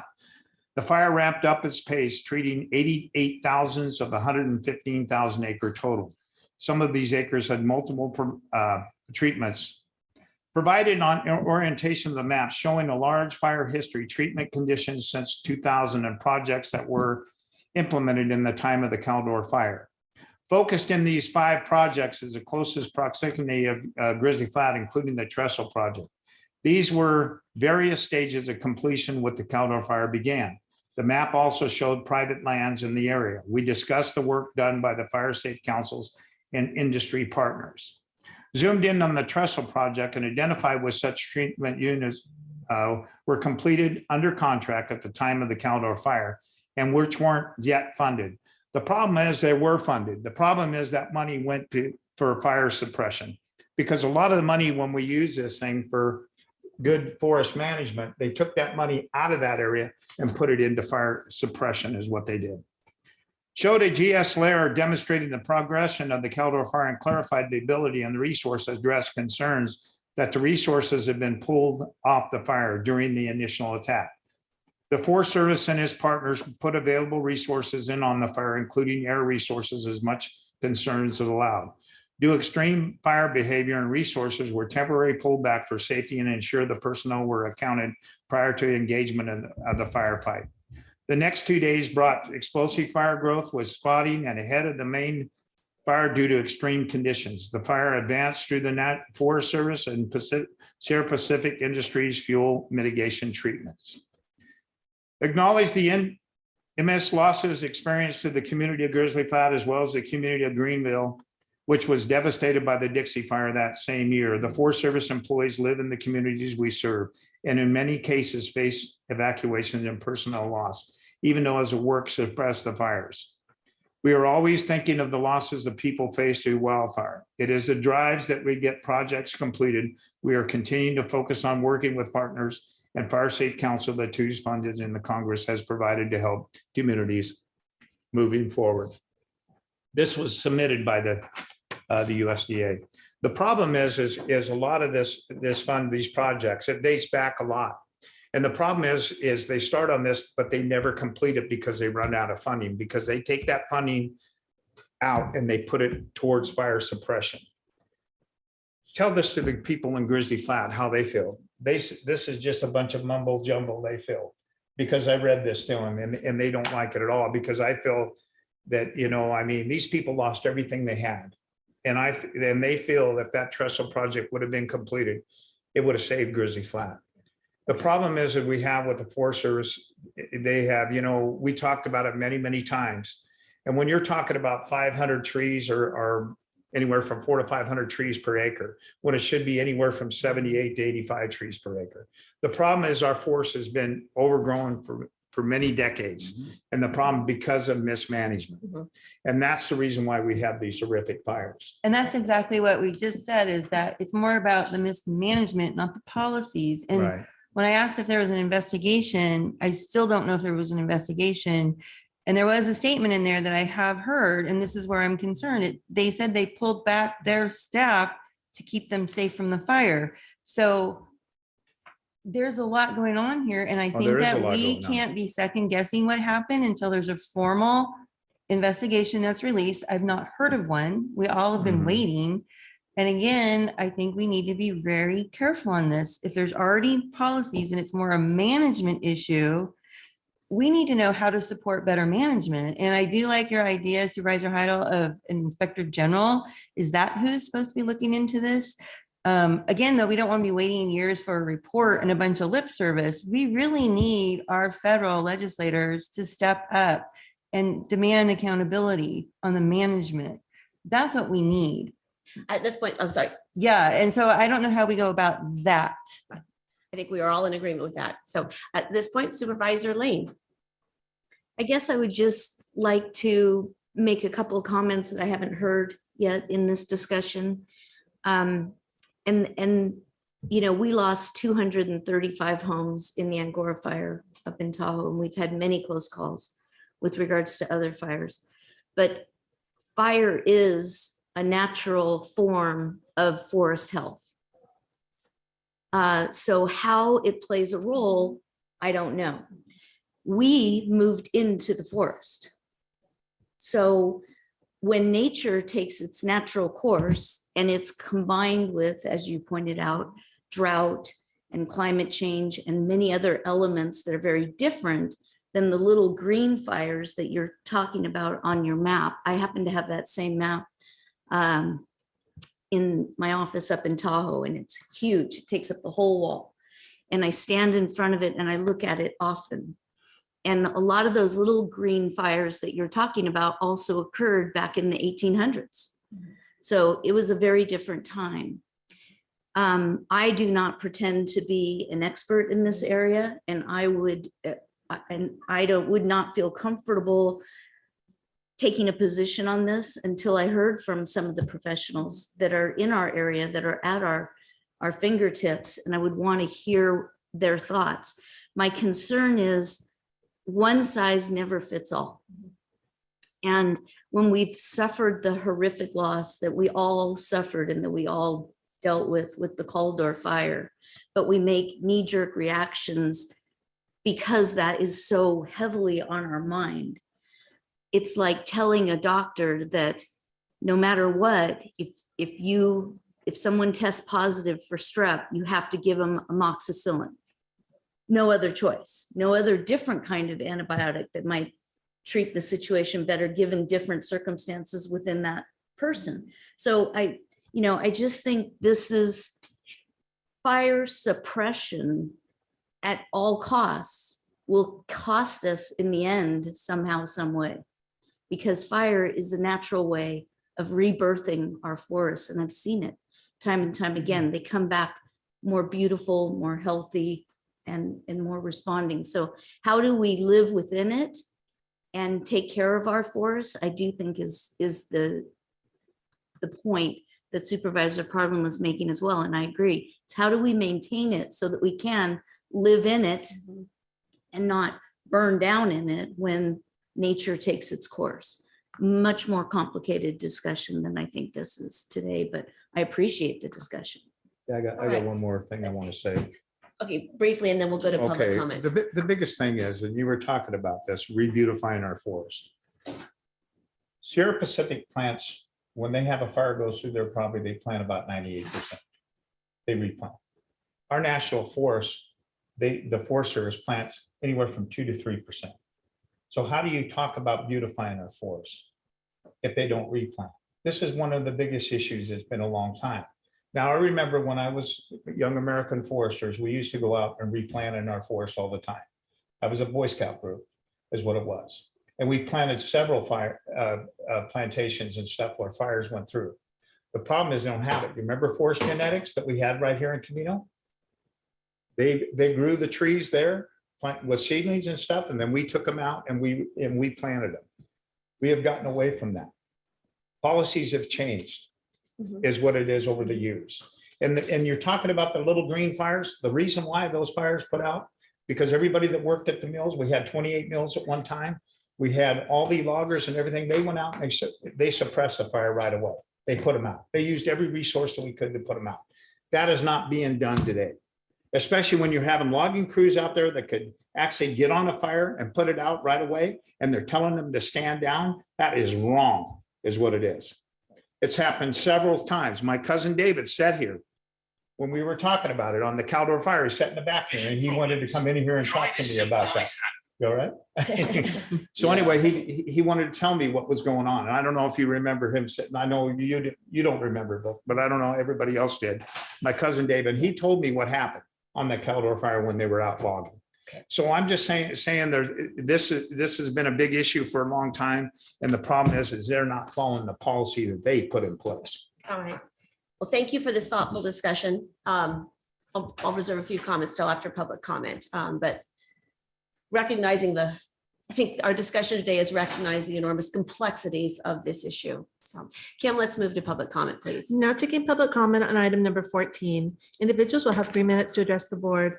The timer will notify you when you have 30 seconds remaining to comment. Public comment will be taken first from those participating in the boardroom and then from those participating through Zoom. For those participating by Zoom, please make sure you unmute yourself when called upon. If you're joining the meeting by phone, press *9 to indicate a desire to comment. If you're joining by Zoom, press the raise hand button. Please voluntarily state your name for the record. Seeing no public comment from the boardroom, now taking public comment from Zoom participants. Now taking public comment from Chris. Good morning again. I started writing my notes 2 or 3 times in different perspectives as I heard you supervisors discuss this matter. So I decided to modify what I had written and say that I'm the chair of the Patterson Ranch Fire Safe Council. I have about 900 residences in the Diamond Springs area. I got a CAL FIRE grant, $500,000. We did a fuel reduction project coming up out of the Martinez Creek area. And last summer, 2 years after that project was completed, I had a 2-acre fire on my personal property. Of 5 acres, I had 2 acres burning. This project helped me immensely to limit the way that this fire expanded. Today, politics should not be part of the discussion. Do what is right in support of the communities, what the communities would want you to do, not what you want to do as board of supervisors. The board is thoughtful. You guys are always thoughtful. You always think it through, and you make the right comments. There's thousands of bills that are offered in Congress. This is just one bill, HR 934. The 118th Congress is different than past Congresses. And mistakes were made. Grizzly Flat burned down. Individual assistance was denied by FEMA, even though 40% of the individuals that live there have no insurance. People have suffered. Animals had suffered. The backfire not only killed domestic animals, in this case cattle, but it killed wildlife. The U.S. Forest Service never completed the Trestle project. Yet, as being part of the Fire Safe Council, El Dorado County Fire Safe Council, I had that project multiple years come before us with the notion of why wasn't it finished? And there was always an excuse by the Forest Service for why it couldn't be finished. Guess what? By not finishing it, it didn't create the fire break that we needed, and Grizzly Flats burned down. Just let this HR 934 go forward, because it doesn't make any sense to stop it other than your own political feelings and leanings. Thank you very much for your time. Thank you, Chris. Now taking public comment from 525.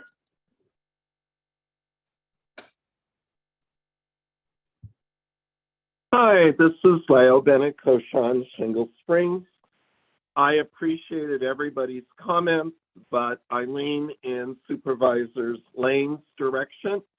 I appreciate, having gone through the horrors that she shared of the recent fires, that she's counseling that we need to hear from a variety of perspectives. This is a very controversial topic, obviously. And I will share that it's just weird to me living up here now that we deal with both fires and floods because I grew up in Southern California and it was primarily fires, and now it's fires and floods down there too. But as I grew up, every fire was put out, and that led to the 72 acres that my family owns in the high desert. It was a horrible fire. Fortunately, they were able to save the dwelling for a variety of geographic reasons, but way too much fuel from every fire around us always being suppressed, and then it was our turn. And we've lost houses that were rentals to fires, and very sadly, we've lost friends to fires, all during the era of total suppression, so that when the fire came, it was out of control. So I'm just not sure of this policy of suppressing every fire, having seen the consequences that resulted in changes about backfires and letting things burn. So every area is unique, but I think we need to listen to our unique knowledge base here and ask that you postpone this vote today. Thank you for taking my input. Thank you, Leo. There's no additional public comment. All right, thank you. I'll bring this back to the board then for action. Before we have final deliberation, I have a question. Now, last year when we were having this discussion on HR 6903, which was very similar, they have amended it since, the board sent a letter to McClintock's office responding to the legislation and offering a few suggestions. My question is, did we send that April 19th letter to Congressman McClintock's office? I would have to assume so. Okay, all right, good. So we did. All right. So as I see it, once again, I really appreciate the discussion, and I will push back. From my perspective, our conversation today has nothing to do with politics. It has nothing to do with it at all. And I think that's really important. It's talking about how we manage our land and relying on the, I think, critical insights from our local firefighter professionals as well in this conversation, because they are an important partner in this. So based on the board discussion today, I can kind of see two paths forward. Number one, we could direct our staff, work in conjunction with the Office of Wildfire Prevention and Resilience, to edit and amend our April 19th letter to reflect OWAPR's professional recommendations regarding the new amended bill, HR 934, and return to the board with an amended letter to review. So the board sends another official, then in our letter, I'd like to remind everyone, stated that we applauded Congressman McClintock for, assisting in the recovery of the Caldor fire, and for, working to, and that we supported the need for changes in how the United States manages our forest lands, and that we support him in that effort. But it also brought our local professionals into that conversation. So we could do that again. Or if that is not the Wilson, this is your board item, Supervisor Turnbull, my understanding is you could, from your office, send a letter of support for this legislation from the District 2 office, recognizing that Grizzly Flats is in your district. So I can see those are our two, I think those are two prudent paths forward. So yeah, well, I'm going to tell you, I did send a letter to all the state senators, United States senators. Every one of them got my letter supporting this bill, because we don't want to end up in another Grizzly Flat. We certainly don't. We And certainly I don't. submitted, I just wanted to support from our board personally. Okay, all right, because we share your desire that we don't ever want to be in that position again. And I think we're all just really trying very hard to understand what that right path is, recognizing that the five of us are not fire professionals. I know that's hard to believe, but we're Well, not. I was a volunteer firefighter. Okay, the four of us are not fire Yeah. professionals. Well, So- John, I think he was I wasn't even a volunteer. So firefighter. any you further, weren't? any Oh, further okay. discussion or thought he was. deliberation is, and what is the will of this board? So I did not know you'd already sent a letter, Supervisor Trimbu, so that would have been maybe helpful to start off with. Yeah. Because then. Sorry, I didn't bring it up. Yeah, Anyway. so in my mind, I don't see that this board should take any action right now. I do think the wait and see approach is the smartest on this bill to see if it does get in committee and gets changed, if the support from our partners changes, then we could go with that. Is that a motion? That is a motion. So actually, would you want to? So what, well, at this point, it really is not to do this item then though. I mean, we don't need to clarify anything. Do That's we true. want direction at all, County Council? You're looking at me like, make a squishy face. That's what I know I need to think on it. Do we want to do a wait and see on it? Should that be in the direction? I suppose you could, provide that direction to staff to monitor this, and perhaps you could tie it in with however RCRC may be considering it and bring an item back at the point in time when RCRC may have taken some action. You could continue it off calendar. It's probably maybe the cleanest way to just deal with the action that's before you So today. I guess what I was asking then is if we continue it off calendar, can we put direction to monitor with Certainly, that? You yeah. can do that? Yeah, I think the direction would be for Monitor staff to with a wait and monitor and I think there'd probably be good to have some sense of when you might want staff to return back. But you could certainly put that action in with a motion to continue the item off calendar. Okay, I think that if everybody agrees. Yep. That sounds Well, I good. kind of then. like Wendy's idea is submit a letter from staff especially when some of the changes were modified. So in this particular bill, because some of the stuff that was taken out of it is what it is. So I would like just to submit a letter, just basically the same type of letter we sent before, that we support this.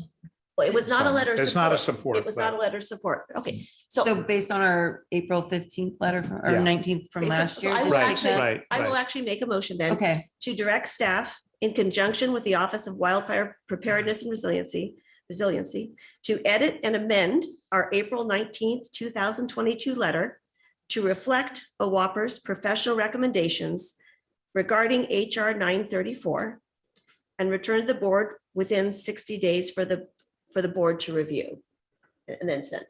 okay. And I assume that this letter would just be on consent since Right. we've already had a very, very robust discussion. I'm not looking for this to be a board item. Right. So that's my Right. motion. Okay, I'll second that. Okay, I'm great. okay with that. So. I like All right. that. All those in favor, say aye. Aye. Opposed?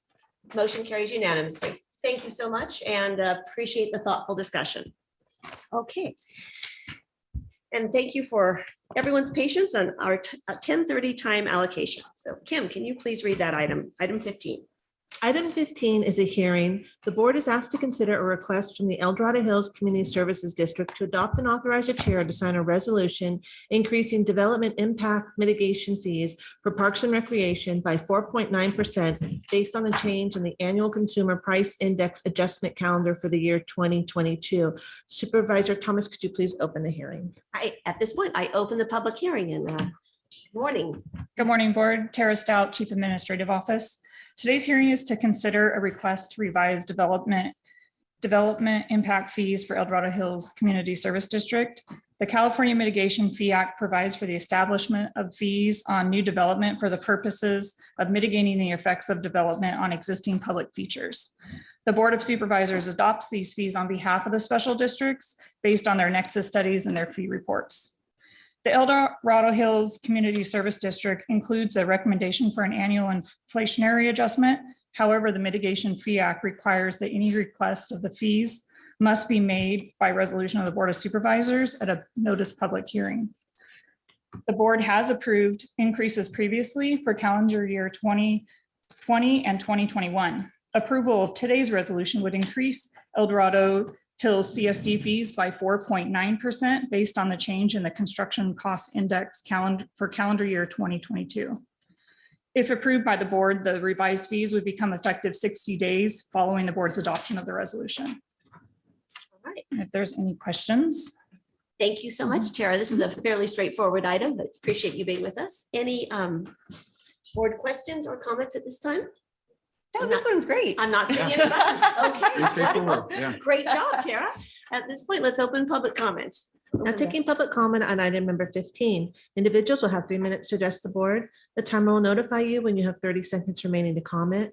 Public comment will be taken first from those participating in the boardroom and then from those participating through Zoom. For those participating by Zoom, please make sure you unmute yourself when called upon. If you're joining the meeting by phone, press *9 to indicate a desire to comment. If you're joining by Zoom, press the raise hand button. Please voluntarily state your name for the record. Seeing no public comment from the boardroom, now taking public comment from Zoom participants. Now taking public comment from 525.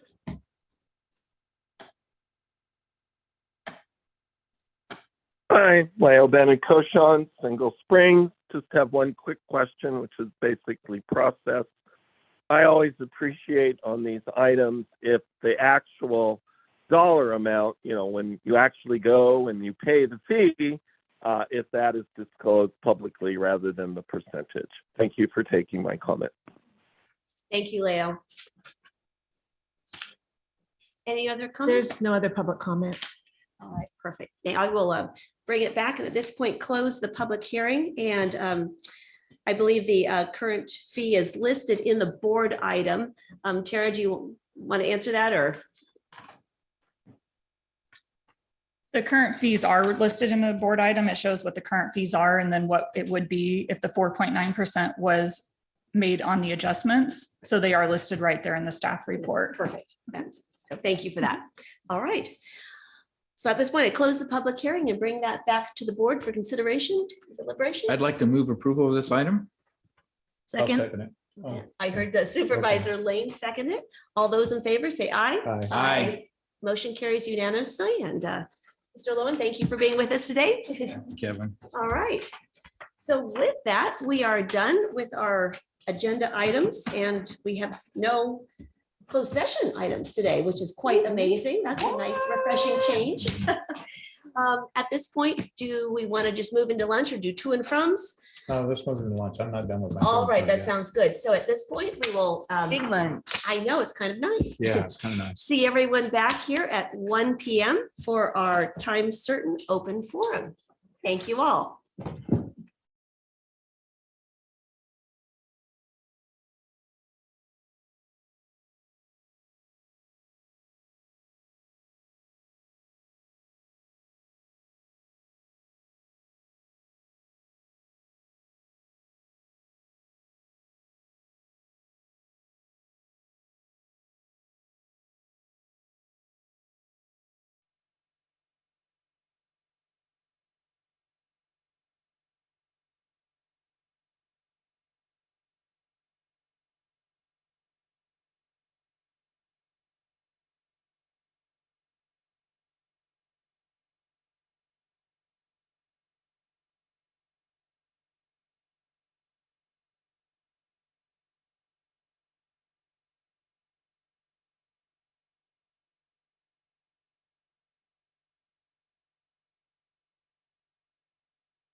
Well, good afternoon, El Dorado County.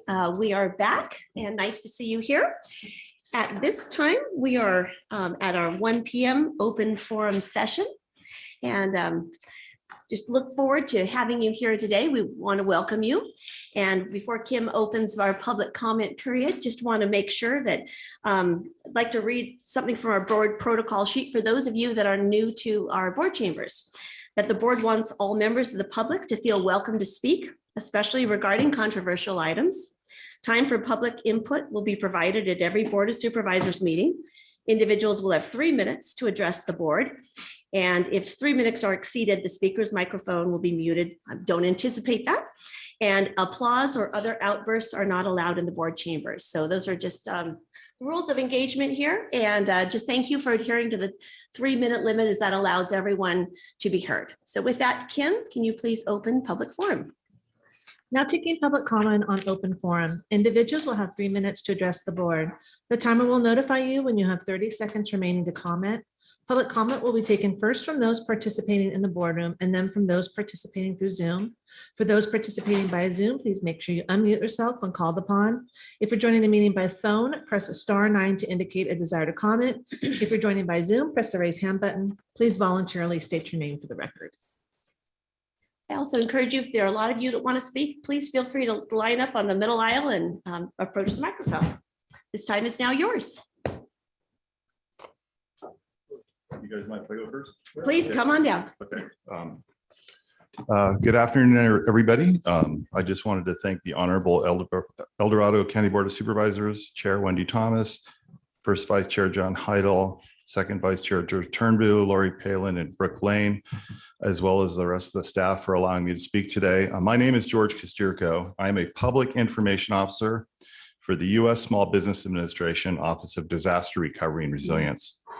The reason I'm here is that we are here to help businesses, homeowners, and renters apply for low-interest federal disaster loans that are available to businesses in this county as well as Placer County as a result of the mosquito fire that occurred from September 6th to October 27, 2022. This disaster declaration makes SBA assistance available in El Dorado, Nevada, Placer, Sacramento, Sutter, and Yuba counties, as well as Washoe County in Nevada. We do have a disaster loan outreach center open at Roseville Square to help the El Dorado County residents as well as the Placer County residents, primarily that were affected from the mosquito fire. This DLOC is located at 415 Roseville Square and remains open from 8 a.m. to 6 p.m. Monday through Friday, and it will close on Tuesday, April 18th.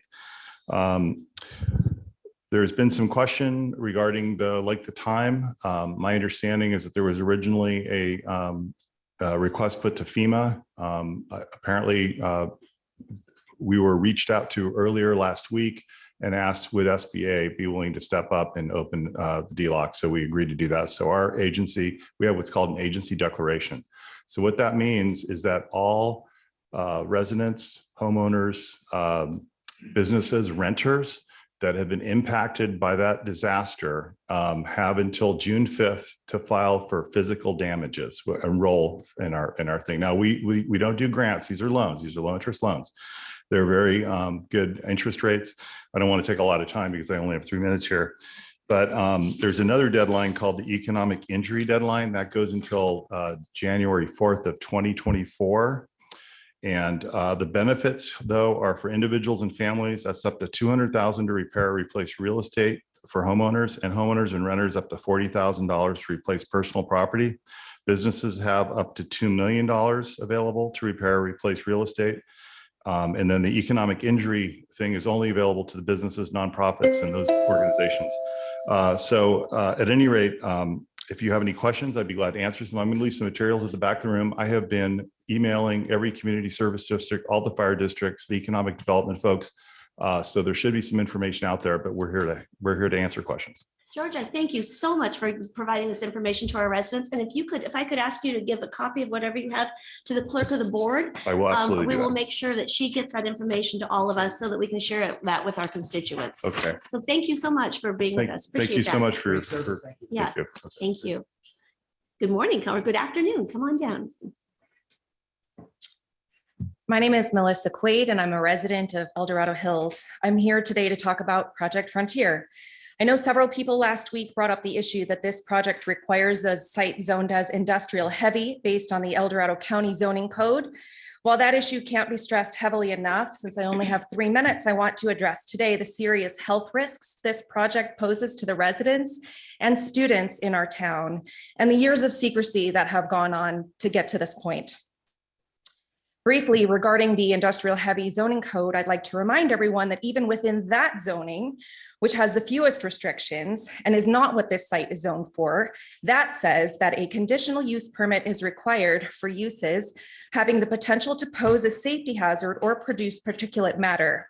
Heavy industrial districts are unsuitable adjacent to residential districts. Let's talk about why that is. According to the California Air Resources Board, diesel engines produce exhaust, which includes solid materials known as diesel particulate matter, or DPM, which is a known carcinogen. It is estimated that about 70% of total known cancer risk related to air toxins in California is attributable to DPM. The California Air Resources Board website says that other effects include premature death, hospitalizations, and emergency department visits for exacerbated chronic heart and lung disease, including asthma, increased respiratory symptoms, and decreased lung function in children. Several studies suggest that exposure to DPM may also facilitate development of new allergies.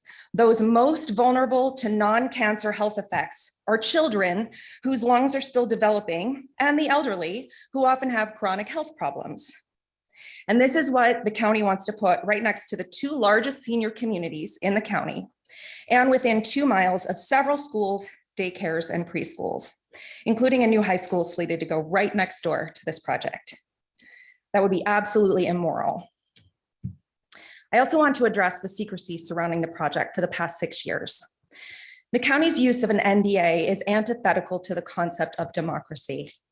The democratic process involves citizens being able to actively participate in the decision-making process in the government.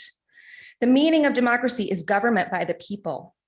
We elect you to represent us, to do what is in the people's best interests. The use of an NDA in this shows complete and utter disregard for that. There are no trade secrets here that need to be protected. There's no public security risk that would necessitate an NDA in this case. The only thing this NDA protects is Amazon, definitely not the people of El Dorado County. By allowing an NDA to dictate this process, the county has undermined basic democracy. Thank you, Ms. Quaid. Appreciate your comments. Good afternoon. Good afternoon, staff and supervisors. How are you all doing today? Good, thank you. Good. My name is Chuck King. I'm the president of the Blackstone Homeowners Association, as well as president of Citizens in Support of El Dorado Hills. I come to you today to speak to a couple of matters quickly, but things that need to have your attention. First, I want to make sure everybody's aware of Assembly Bill 485. It was placed into law January 1st of 2020. And as it relates to Government Code Section 53083.1, that speaks to local communities, entities, and governments and their ability to be able to offer incentives to large companies and warehouse developments such as Amazon and things like that that we're talking about today, and how it relates to non-disclosure agreements. And specifically what it says in my interpretation is that if you offer incentives, that you are not allowed to complete a non-disclosure agreement with those people. I understand that in a letter that was written by the county to Amazon in 2017, that there were incentives in that at that time, and that this law came into effect after that incentive letter was written. But the non-disclosure agreement was written after the law was put into place. As a fellow law enforcement, or as a past law enforcement officer, I understand the difference between the letter of the law and the spirit of the law.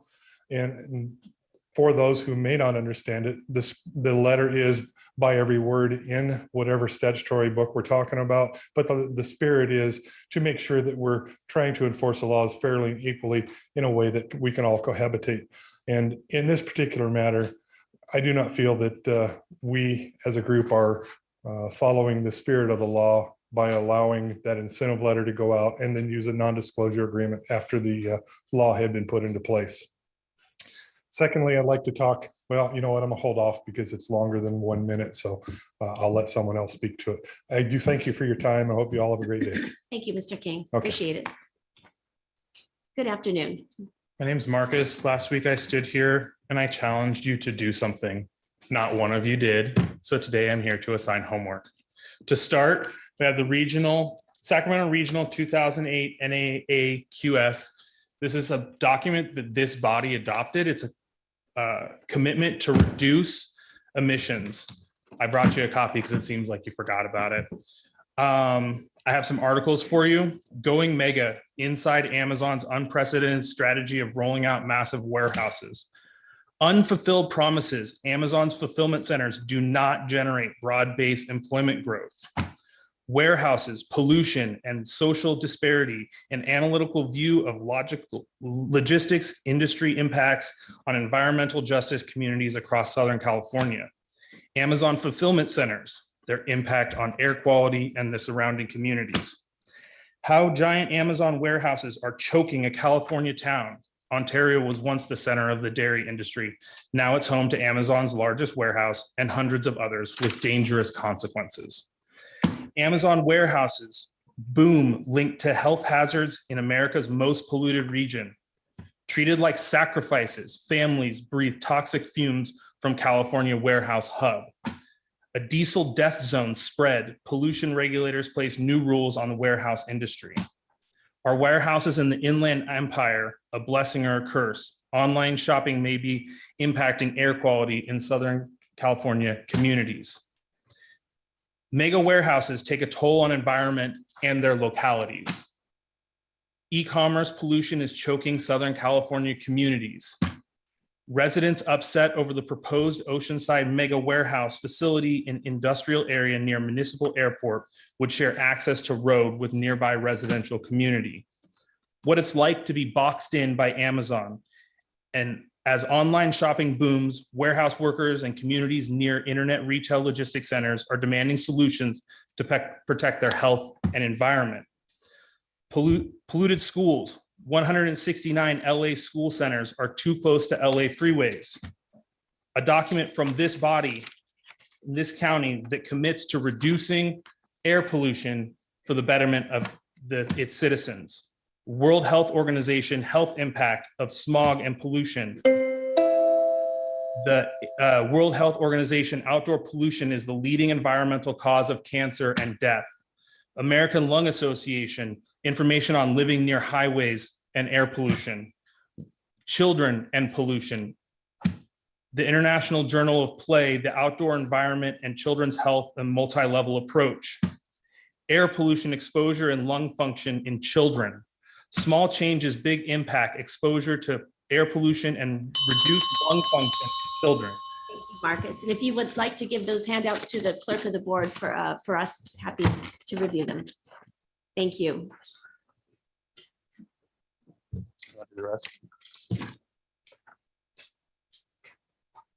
Good afternoon. Hi, I'm Whitney Worthington here again to speak against Project Frontier. As you just heard, there's a lot of health implications for diesel exhaust. The US EPA has listed 40 substances in diesel exhaust as hazardous air pollutants, 15 of which are carcinogenic to humans. Health impacts of prolonged exposure to diesel particulate matter include decreased life expectancy, respiratory health effects, cardiovascular health effects, cancer, central nervous system effects, and developmental effects. The World Health Organization's International Agency for Research on Cancer issued a report concluding that exposure to diesel particulate matter and outdoor pollution causes lung cancer and results in an increased risk of bladder cancer. One study that was just provided to you determined that slow speed, high traffic diesel pollution is actually much worse for the air quality than high speed freeway traffic due to the slower speed, allowing the diesel particulate matter to hang in the air.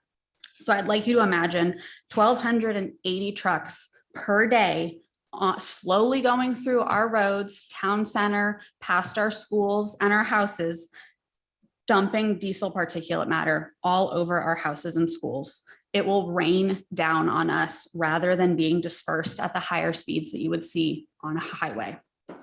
Large fulfillment centers such as Project Frontier result in a local AQI level day to day between 110 and 150, which is considered unhealthy for sensitive groups. The air quality index defines sensitive groups as people with lung disease, such as asthma, older adults, children, and teenagers, and people who are active outdoors. That pretty much encompasses everybody who would be living near this facility and working and going to school there. There are 10 schools and daycares within a 5-mile radius, as well as thousands of homes, notably Heritage and Four Seasons, both 55 and older communities, full of people who are at risk to be exposed to these types of particulate matter. AQI levels that we would be faced with would make outdoor play for children and teens impossible, as the air quality would be so bad that schools and daycares in the surrounding areas would not be allowed to keep children outdoors and let them play based on local recommendations from the social services and the CIF, NCIA, and also sports associations. Sports couldn't be held outside if they were forced with these types of air quality levels. So knowing all of this, I would like you all to please explain to me how Project Frontier fits with the vision statement of the Board of Supervisors, stating safe, healthy, and vibrant communities, respecting our natural resources and historical heritage. Thank you. Thank you, Whitney. Appreciate it. Good afternoon. Good afternoon. My name is Ken Foster. I'm probably one of the first residents that moved into Blackstone. We moved there because of the area is beautiful. Just a nice place to live. The issue that I have now is that you want to build this mega complex pretty much across the street from all the residents that are, not just me, but all the other residents. The issue is that first off, it's going to be the traffic congestion is really bad. I would challenge any of you to come to Latrobe Boulevard and drive down to between 8 and 5 o'clock in the evening. And that's just with the cars, not to mention all the trucks and stuff that are going to go down there. There's no way a truck's going to go from one stoplight to the next and be able to give any space for any vehicle movement on that road. It's just impossible because the trucks will not reach the speed in order to keep the traffic moving. Secondly, the road conditions would just be torn up. My main concern though is the pollution. I'm a soccer referee, high school referee for soccer, baseball, and everything else. And we do have, we have to look on our website every day to see what the particulates are in the air. If it's too bad, all those games are canceled. There's no way that you're going to have 2,000 trucks there with all the pollution in the air that anybody in that area is going to be able to participate in any type of sports. It's just going to be an impossibility to do. Not only that, all the particulate that comes out of those trucks, 24, 365, 7 days a week, that's going to rain down on the houses, the schools, and the playgrounds. And again, I would challenge you to bring your kids to any of those parks where you have to wipe off all the handlebars and all the playground equipment before your kids can even play, if you want to bring them out there. It's just the whole idea to me seems to be kind of insane. I just want to thank you for your time and consideration in this matter. And I hope that you come to a reasonable conclusion that this is not the place for this project. There's plenty of other places to do this project, but next to a home, next to residents, next to all the schools that are there, not to mention, like they said, there's going to be an additional high school there. It just doesn't make any reasonable sense at all why you can do that.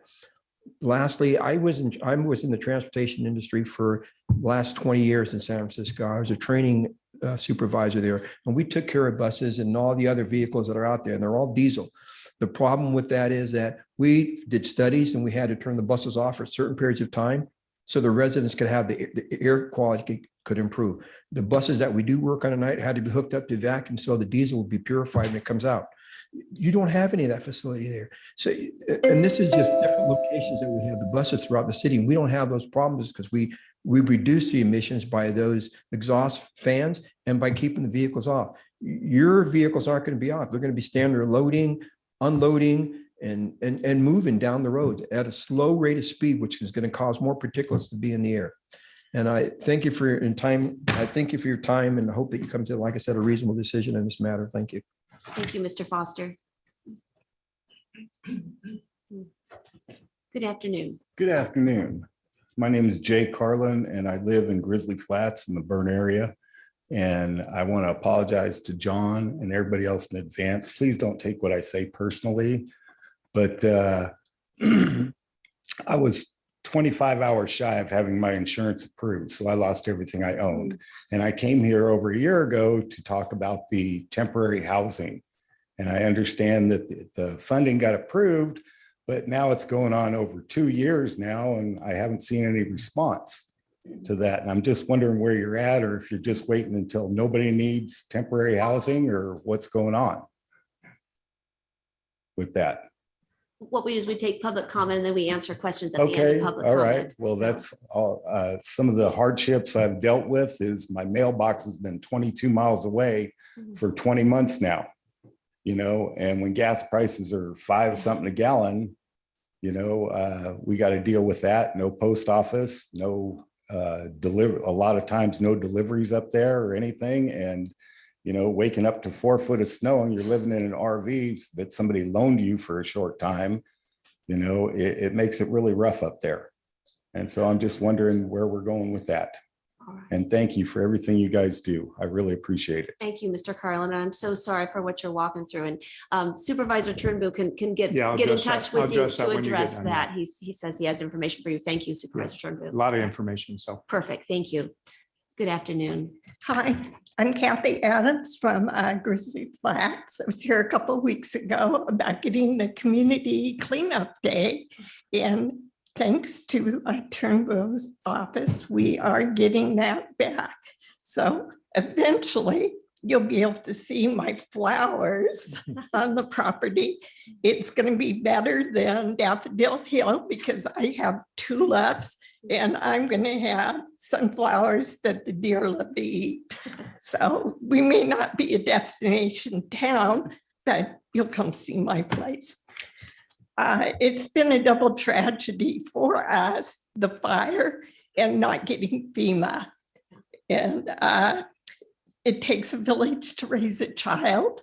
Well, if a family doesn't have a home and you don't have a school, it's a problem.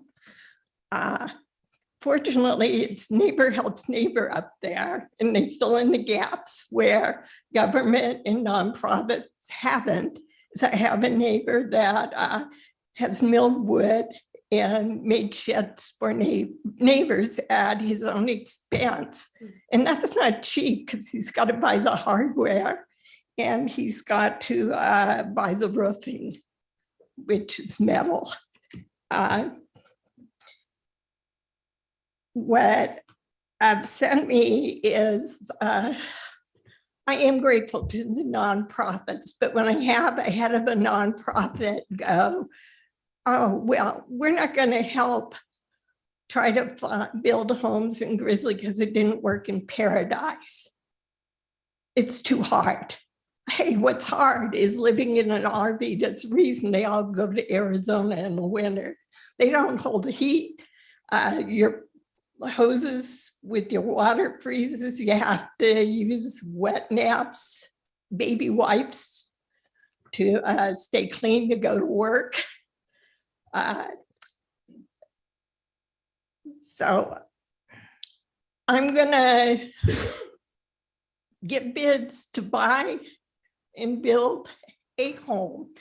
Is when tiny homes came up for discussion, I think people were under the impression that we were asking for a handout.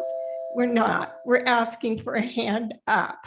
I just need a way to finance buying it. If the county comes across with it, I want to buy it. I want to put it on a permanent foundation. I want to live here. I don't want to have to go stand in the street and panhandle to finance my home. Thank you. Thank you, Mrs. Adams. So sorry for what you've. Good afternoon. Hi, how are you? My name is Tom Fox, Vice President of Blackstone Homeowners Association. I first want to say those two stories are heart-wrenching, and maybe the county could develop some kind of a list where not the county, but people individually could help other people out. I mean, my wife and I contribute to things all the time, and I think that's a very worthy cause. Anyway, what I wanted to say, regarding Project Frontiers. I don't know if people are aware, but the level of service that the project applicant is talking about mitigating to is level E. They can do that.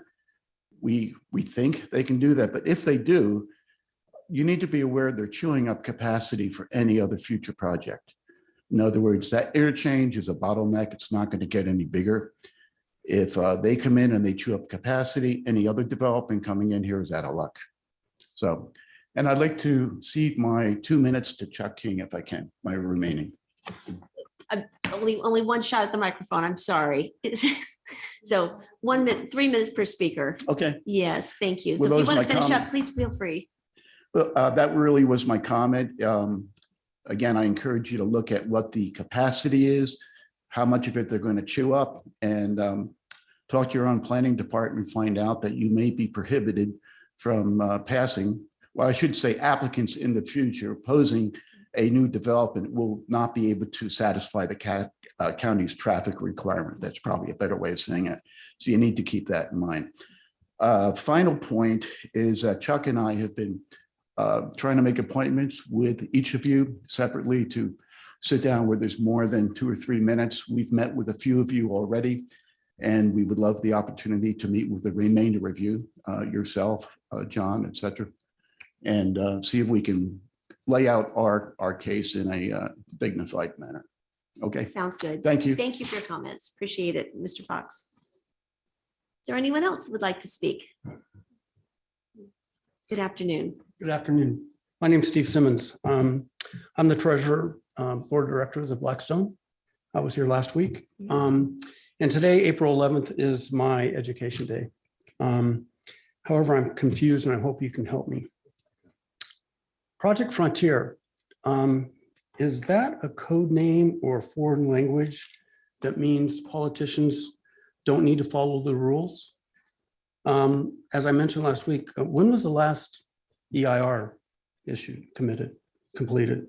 Or traffic study? I think traffic study was done in COVID, which was probably not the best time to do a traffic study for high impact traffic. For the Golden Foothill Business Park with the zoning designation of research and development currently being used. However, the new facility is going to be heavy industry. Is that, to the board of supervisors, does that mean the same thing as research and development? I mean, if I look in the Webster dictionary, I don't think it does, but it seems to be that that doesn't matter. So I'm a little confused and I'm hoping you guys can clarify that as we move forward. Thank you very much. Thank you, Mr. Simmons. Good afternoon. My name is Doris Quintard. Thank you for listening. Believe it or not, I represent people that don't want to be here because I didn't want to be here and I don't speak to people, but I am appalled that this project has even gotten this far.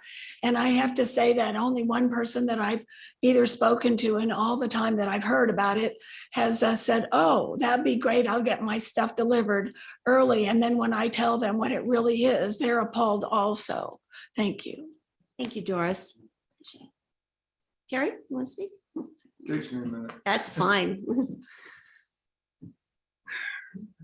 Nice to see you back. Well, yeah, I'm back. I don't know whether that's good news or bad.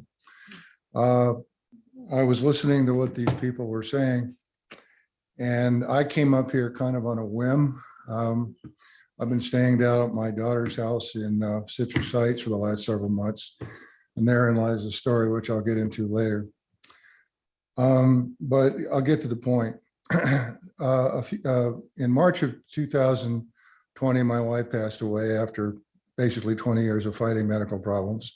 That's not the point, the reason I'm here today, but that's the last time I think I was here. I used to come to El Dorado County Board meetings on a fairly regular basis having to do with local problems. But it's become apparent over the last couple of years, and especially over the last couple of months, that we are living in a world and in a society where things are spinning out of control. Government agencies, left, right, and sideways, are in a state of disarray because of problems with communications. All kinds of people assume that these technologies that digital technology works all the time when cell phones and everything else, companies are not working effectively. The internet's down significant amounts of time. Everybody's making assumptions about what works and what doesn't. Well, I'll get to the point. Since Mary Jane passed away, I've had a number of nationally known consulting firms trying to get me to go back into the consulting business because, as they say it, I'm one of the few credible people around who used to be in everybody's Rolodex file because when I said something, it was true. One of the things I used to do a lot was review the findings of other consulting companies who were very often selling their bill of goods to state governments, county governments, and so forth. Consulting companies do things all the time that are not exactly legitimate. I was unaware of this particular project, but here's my offer. I am still considering going back into consulting. The price tag that I'm going to be asking is $600 an hour consulting fee, which is cheap at twice the price. I'm only going to do selected projects, and I am willing to talk to anybody on the board about various kinds of problems having to do with some of the kinds of things these folks are talking about. Keep in mind that I have done consulting work for over 50 different counties in over 18 different states. I've testified before Congress, and I can name a half a dozen federal agencies, EPA and so forth, that I had longstanding working relationships with. And you probably have questions, and if I can't answer them, I can tell you where to go. So that's my spiel. Thank you very much. Thank you so much, Terry. Appreciate it.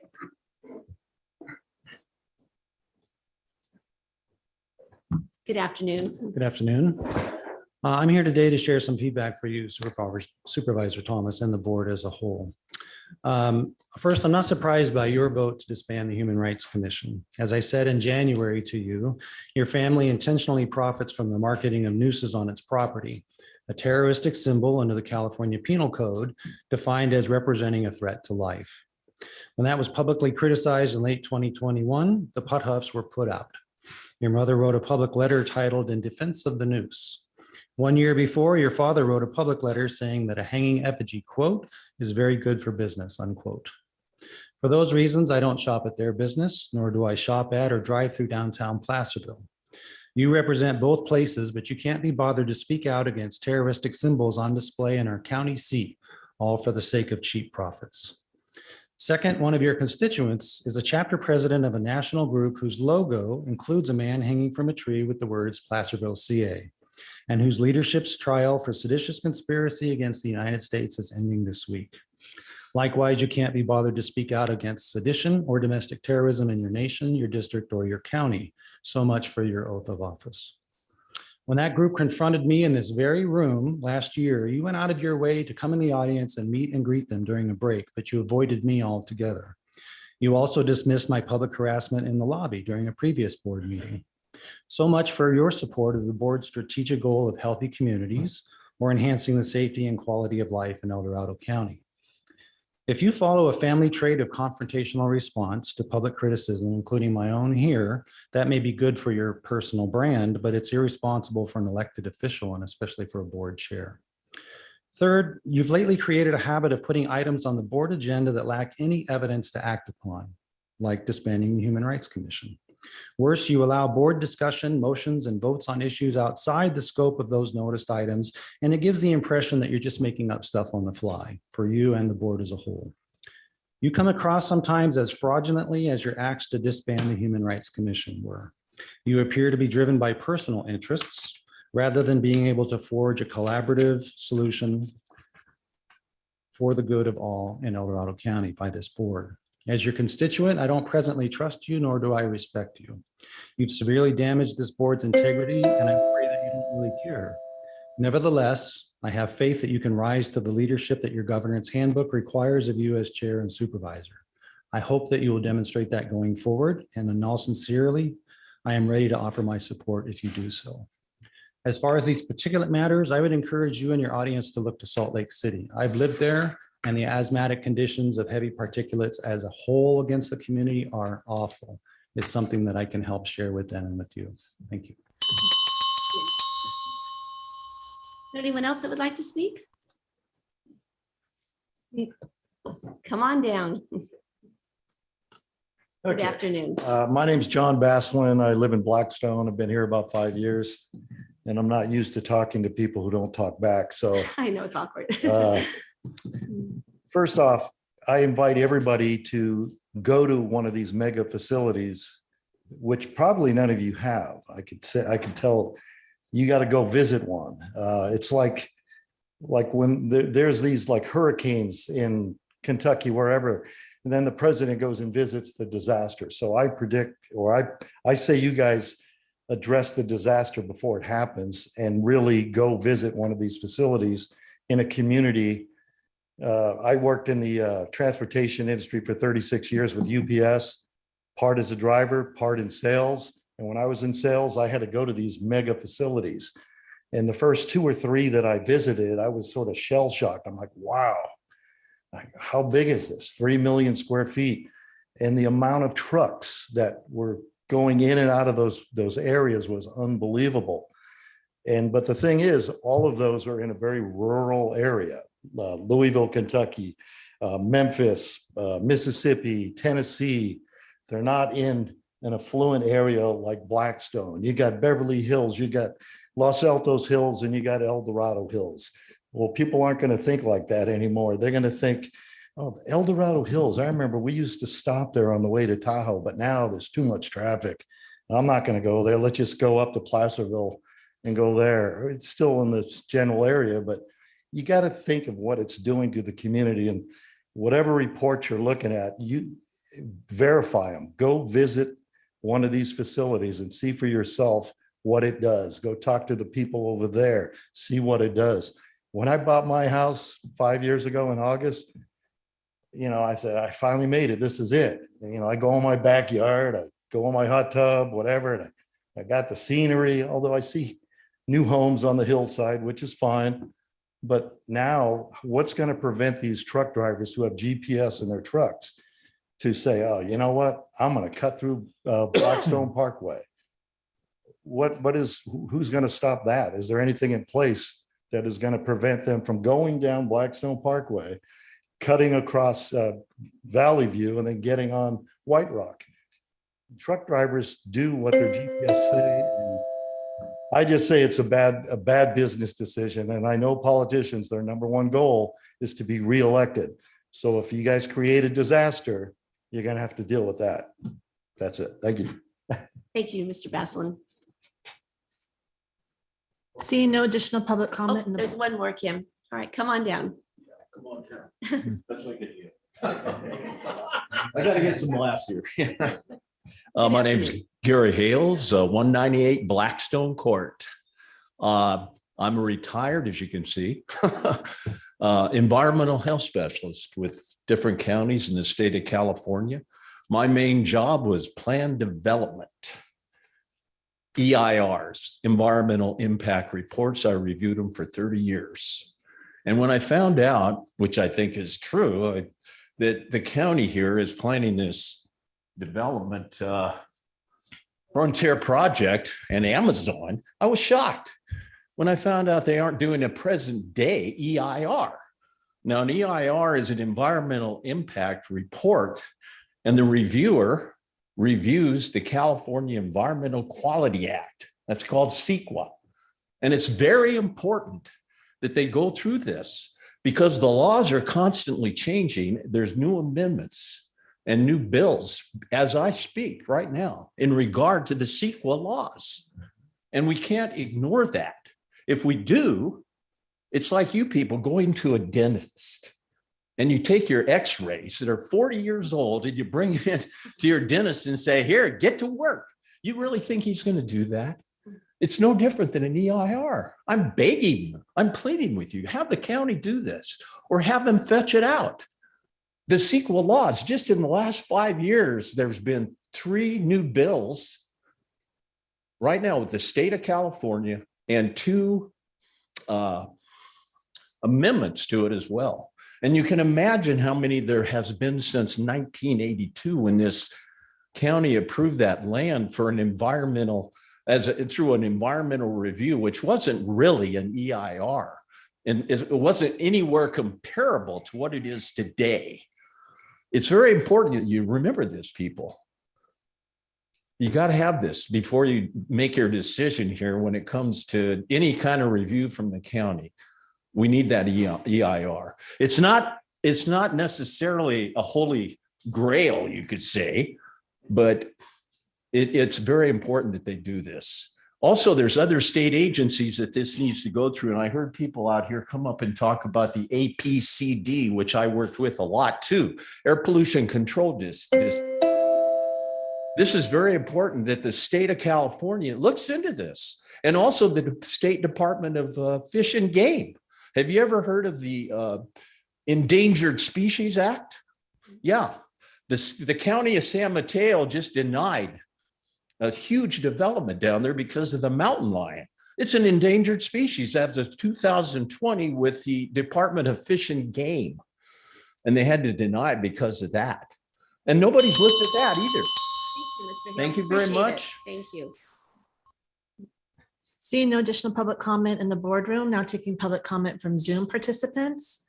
Now taking public comment from Kimberly Inslee. Hi, good afternoon. Can you hear me? Sure can. Thank you. Please go ahead.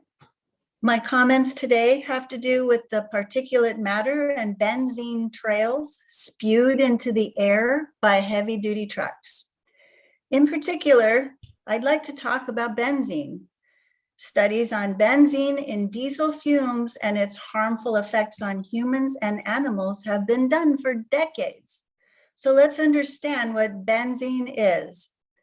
As found in the CDC's Emergency Preparedness and Response website, in a section called, quote, specific hazards, benzene is a chemical that is liquid at room temperature, has a sweet odor, is highly flammable, and evaporates into the air very quickly. Its vapor is heavier than air and may sink into low-lying areas. It dissolves only slightly in water and will float on top of water.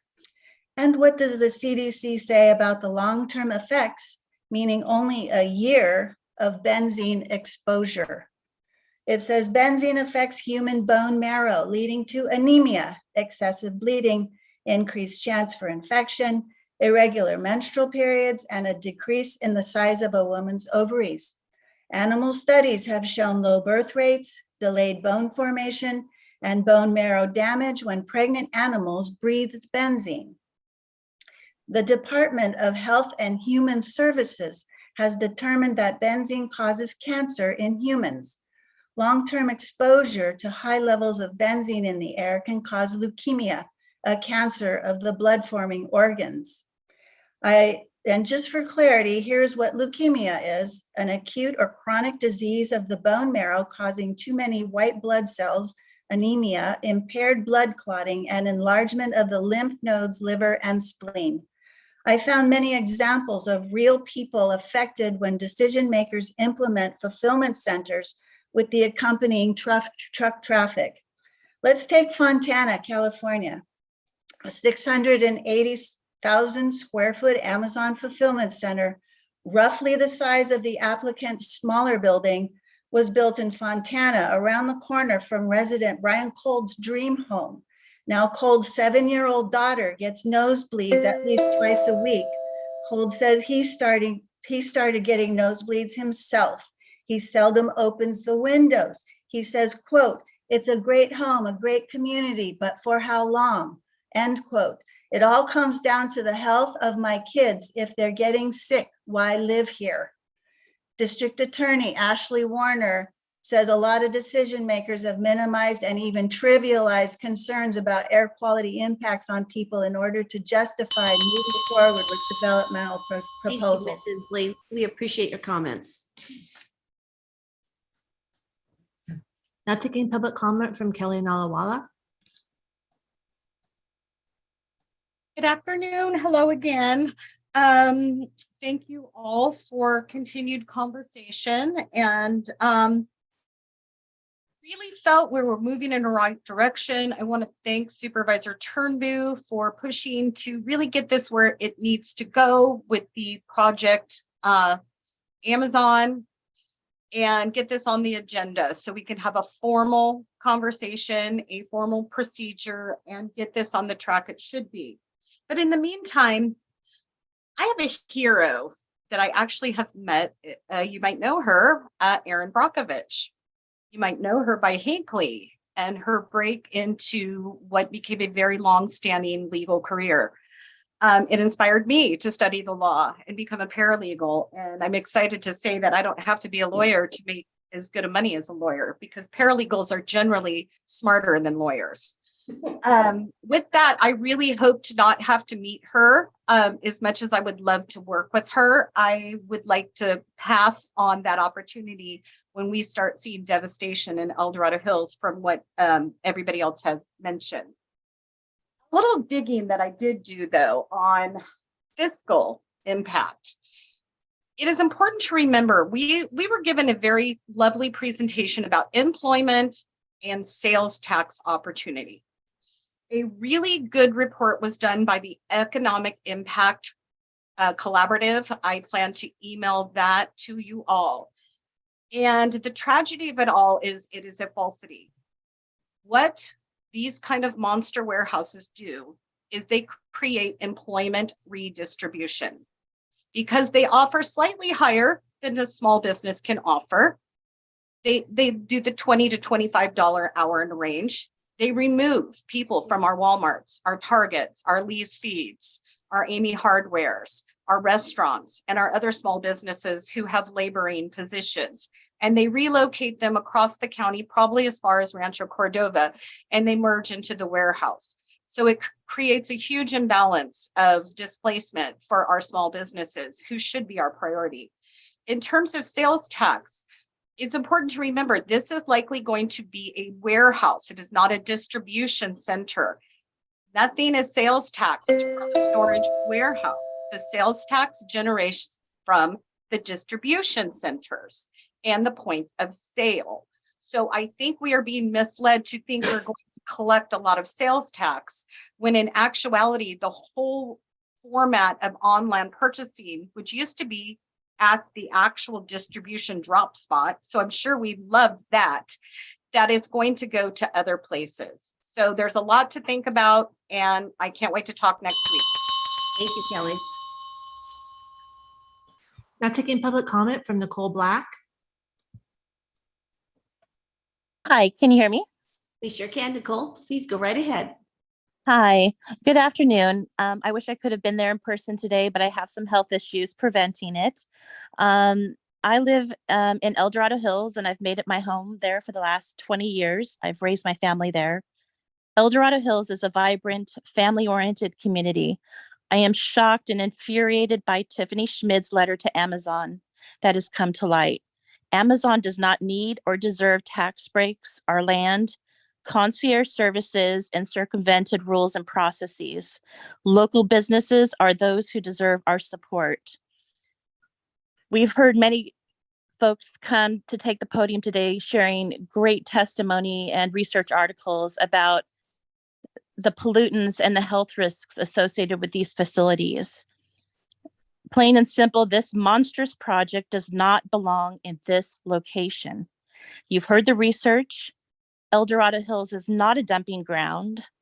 Project Frontier will harm local businesses. You must protect our homes. You must protect our seniors. And most of all, you must protect our children. Thank you. Thank you, Ms. Black. Now taking public comment from 525. Good afternoon, Leo. Hi. Hi. Good afternoon, board. This is open forum, so I'm going to focus on good governance. And as Chair Thomas shared, most times there is a response to questions in open forum, which I consider to be a real form of good governance, because as has been stated, we elect you to make wise decisions and also to do what you're doing now, which is listening to us. But it's not a two-way dialogue. So I would like to add my voice to the questions I've heard is, will Project Frontier be an agenda item? I would appreciate an answer. I also would like to add my voice to last open forum where we heard item of concern about the sheriff dispatcher and its understaffing. Will that be addressed in some way? And I am very grateful on a different point, which is how Supervisor Turnbow found a spot of compromise with the majority in terms of wildfire. As I shared then, I've been impacted, I've lost neighbors.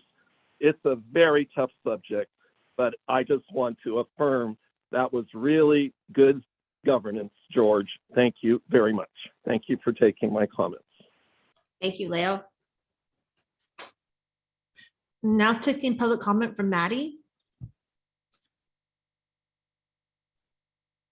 Hi, can you hear me? Certainly can. Please go right ahead. Hi, good afternoon.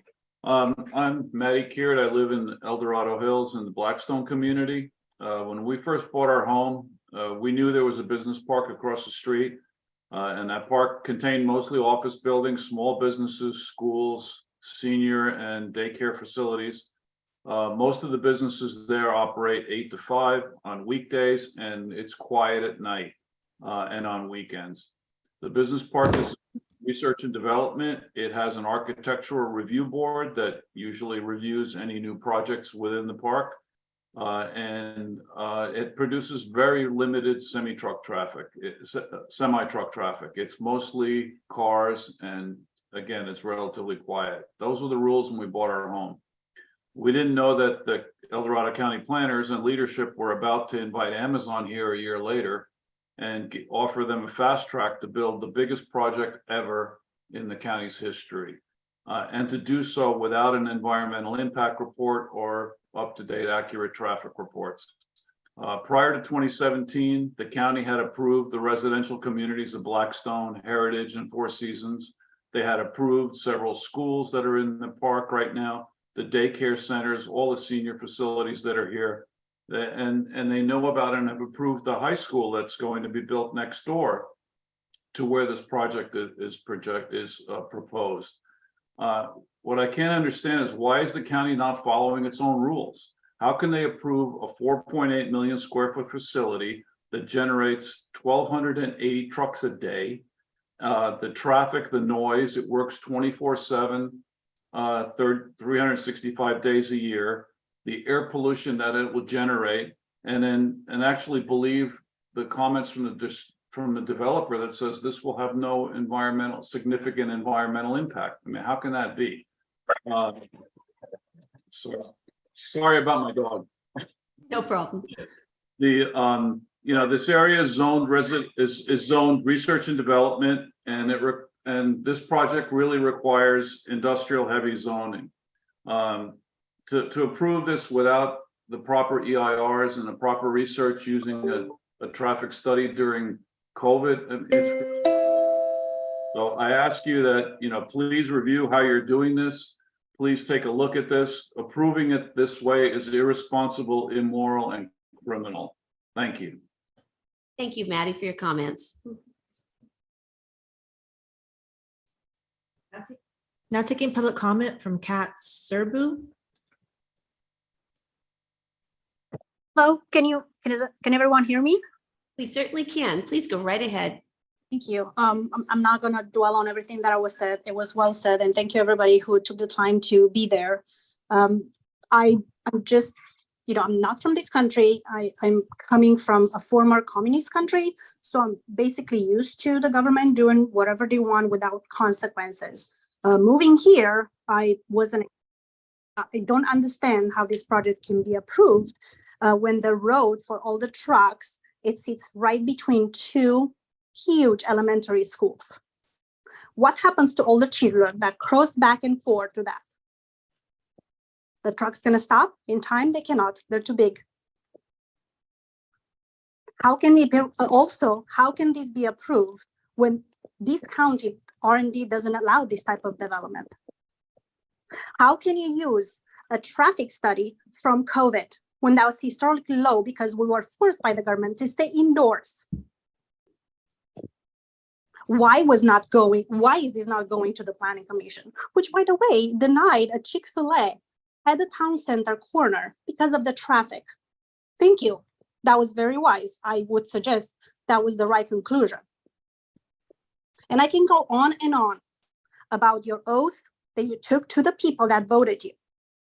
If you don't care to be reelected, because if you approve that, for sure you won't, at least you took an oath and you can be responsible for the actions you took in office. We trusted you. We voted you. We trusted you to protect our houses, our children. How can you say this is going to bring revenue when we have the biggest and expensive housing community throughout California and in the county? How much more taxes do you want to make out of our houses? Our house values are going to go down.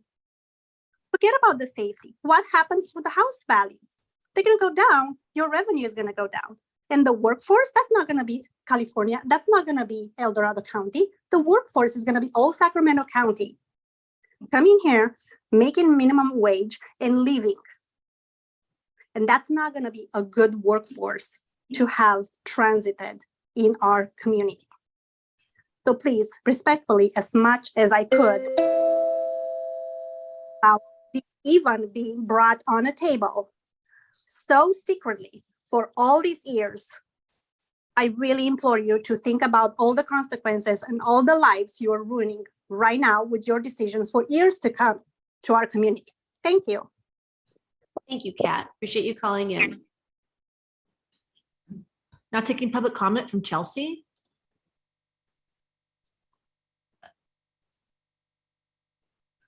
Hi, can you hear me?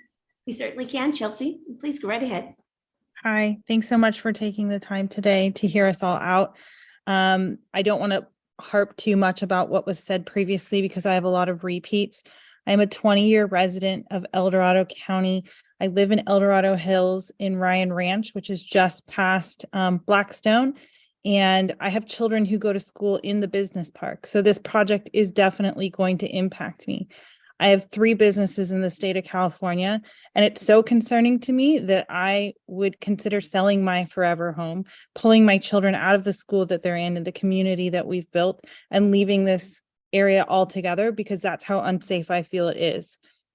The short-term exposure for diesel particles is harmful. It causes headaches, dizziness, eye irritation, nose and throat, and severe issues for minors and elderly.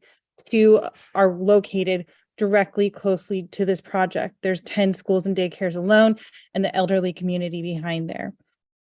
Long-term exposure to the diesel particles can obviously increase cardiovascular disease and lung and respiratory cancer. These are not issues to take lightly. And you, as our elected county officials, this should be one of the most prominent things that you guys hone in on. The people and the weakest in our community are counting on you for their safety, the children and the elderly. Put aside our tax revenue dollars that Kat was mentioning. Our homes all have value here in El Dorado Hills because of the beautiful community that we live in and what we have built and worked so hard for. There's a reason why I stay here to raise my 3 children in this community because it is beautiful. And we are a small knit tight community that really also relies upon being close to nature. There's animals that are going to be impacted in this. I currently live on 10 acres and I have a stream directly in my backyard, and I see a lot of wildlife directly in the vicinity of this area. I implore you to ask what happens to all that wildlife that's out there because we're putting in this massive infrastructure. Last thing I want to point on is that I currently own a delivery business in the state of California, and I have quite frequently hired or tried to hire Amazon employees in the past. 90% of them do not pass the background checks that I need to hire them for from my delivery company. These are not the type of workers that we want working directly close to all of our schools, and it's not a safe environment for anybody in the area. Thank you, Chelsea. Appreciate your comments. There is no additional public comment. All right. Thank you all for your engagement, for being here. We appreciate it. And I know that there are so many questions and concerns out there. And I want you to know, we hear you. We thank you for, being with us, and also wanted to let you know, we just got an update that the county has been working on a FAQ sheet, a fact sheet, and that will be out. I think we anticipate it by the end of the week. So I know we all have concerns too. We're walking through this process together. And so I'll look for that. I'm sure it'll be on social media, and look for that fact sheet that will help answers, some of the questions that are surfacing. It won't address all of them, but it'll give some clarity on some of the questions that have been answered. And I know we look forward to that as well. To say, I have not seen it, but look forward to it. I appreciate our staff's work on that. So Tiffany, our CAO, the few questions that were surfaced, can you kind of describe what the agenda process for this project will look like?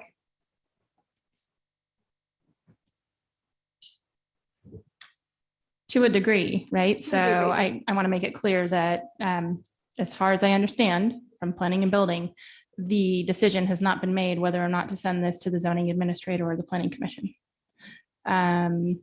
So once that decision is made, it would be agendized as any other project gets agendized. It's a public meeting. The public would be welcome to attend. And then it's a process after that. I don't know how far you want me to go into the whole planning process. So we're just working through the process right now. Right.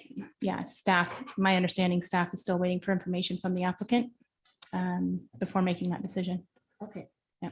Thank you for answering that. And I know there was a question on dispatchers. I don't know if you have any, there's a question on the, there was a public comment on the dispatching in El Dorado County, and I don't think we have any additional information on that public comment that was talked about the wages of dispatchers.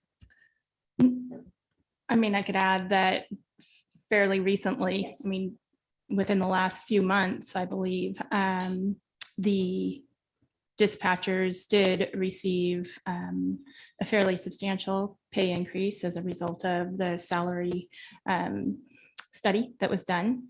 That was both for the dispatchers and the supervising dispatcher. County is always going to struggle with competing with our surrounding jurisdictions and keeping the salaries competitive. But I think given the public comment last week, I think it is important to know, especially and this week, it just happens to be having dispatch appreciation week. So it's important to know that, our dispatchers provide a really critical linkage between law enforcement and the community, and making sure that we are safe and that communication flows accordingly. And it's important also to recognize that the county did give our dispatchers, I think, a 22% increase this last year because we were behind. So, and as our CAO said, we continue to struggle with neighboring jurisdictions that have much higher forms of revenue. And so we are always a little bit behind those, but we do what we can to make sure our employees are valued and that our wages are competitive in our county. So I think that's important too. And I know Supervisor Turnbull, you will follow up on the question on housing with. Yeah, do you want me to talk about it now, or? I think just follow up with the person who had that question. So with that, thank you very much for engaging in open forum. And we will now move on to and froms. Is there a supervisor that would like to start? I got a short list, but anybody can go. And for anyone that is still wants to stay with us, to and froms is a portion of our agenda where it's a time for us all to let each other know what we've been working on that is of county-wide or regional concern. So Supervisor Heidel, thank you for starting us off. Okay, so going back to Wednesday, the 5th of April, Lori and I participated in the Chili Bar ad hoc meeting to try to determine what our path forward is and how to get more resolve on some of the questions that have come up. And I'll let Lori expound upon that if she chooses to. And then the following day on Thursday, Joe Patterson had his meet and greet in one of our local conference rooms here, Conference Room A. So I was very pleased to be able to meet with our assemblyman, our state assemblyman, and to be able to discuss some of the concerns that I have within the community. And my number one message was housing, because we have an issue with affordability of housing in so many different places, whether it's workforce housing, whether it's housing for the homeless. And so I pretty much tried to share with him the difficulties we've had in establishing affordable housing, workforce housing in El Dorado County, and some of the ideas as to how we could possibly promote that, including tagging on to the at-home project, which has some of that built into it. That's the California State Association of Counties program working with the governor to try to address the general issue of homelessness. And then following that morning, afternoon, after activity, we had both our El Dorado County Transit and Transportation Commission meetings. Good exchange of information. I don't think there was anything that was really a highlight that I viewed as a significant takeaway, but most of us participated in those anyway, so I think you're aware of that.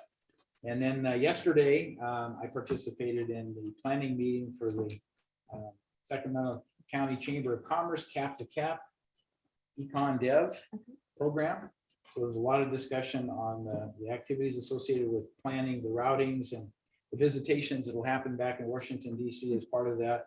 And that is my second activity relative to the Cap to Cap commitment. The first one is the Transportation Committee. So I'm working transportation, and when it's opportune to work Econ Dev, I'll be participating in that. So I just want to share that with everyone. Great. Thank you so much. Appreciate I that. can go with mine, and I can answer some of these questions that were asked. Anyway, I didn't attend the transportation or the transit commission meetings because of the reason why, because I had a tour in Grizzly Flats with Senator Marie Alvarado Gil. And we visited the CSD out there, the water agency and stuff. And Ethan Marks of the CSD was given an award for extraordinary service and preserved water service and many disasters that's happened in Grizzly Flat. So it was a great attendance and stuff. And that's a small water district and stuff, and they've been struggling. Also, she submitted a letter to Alex Padilla asking for $7 million for the infrastructure in Grizzly Flats, the water agency and stuff, because actually the infrastructure has been basically destroyed by that wildfire is what went through on Caldor. And the thing is a lot of the pipes are real small. They're only 1/2 inch, which are required 1 inch. So there's a lot of issues there.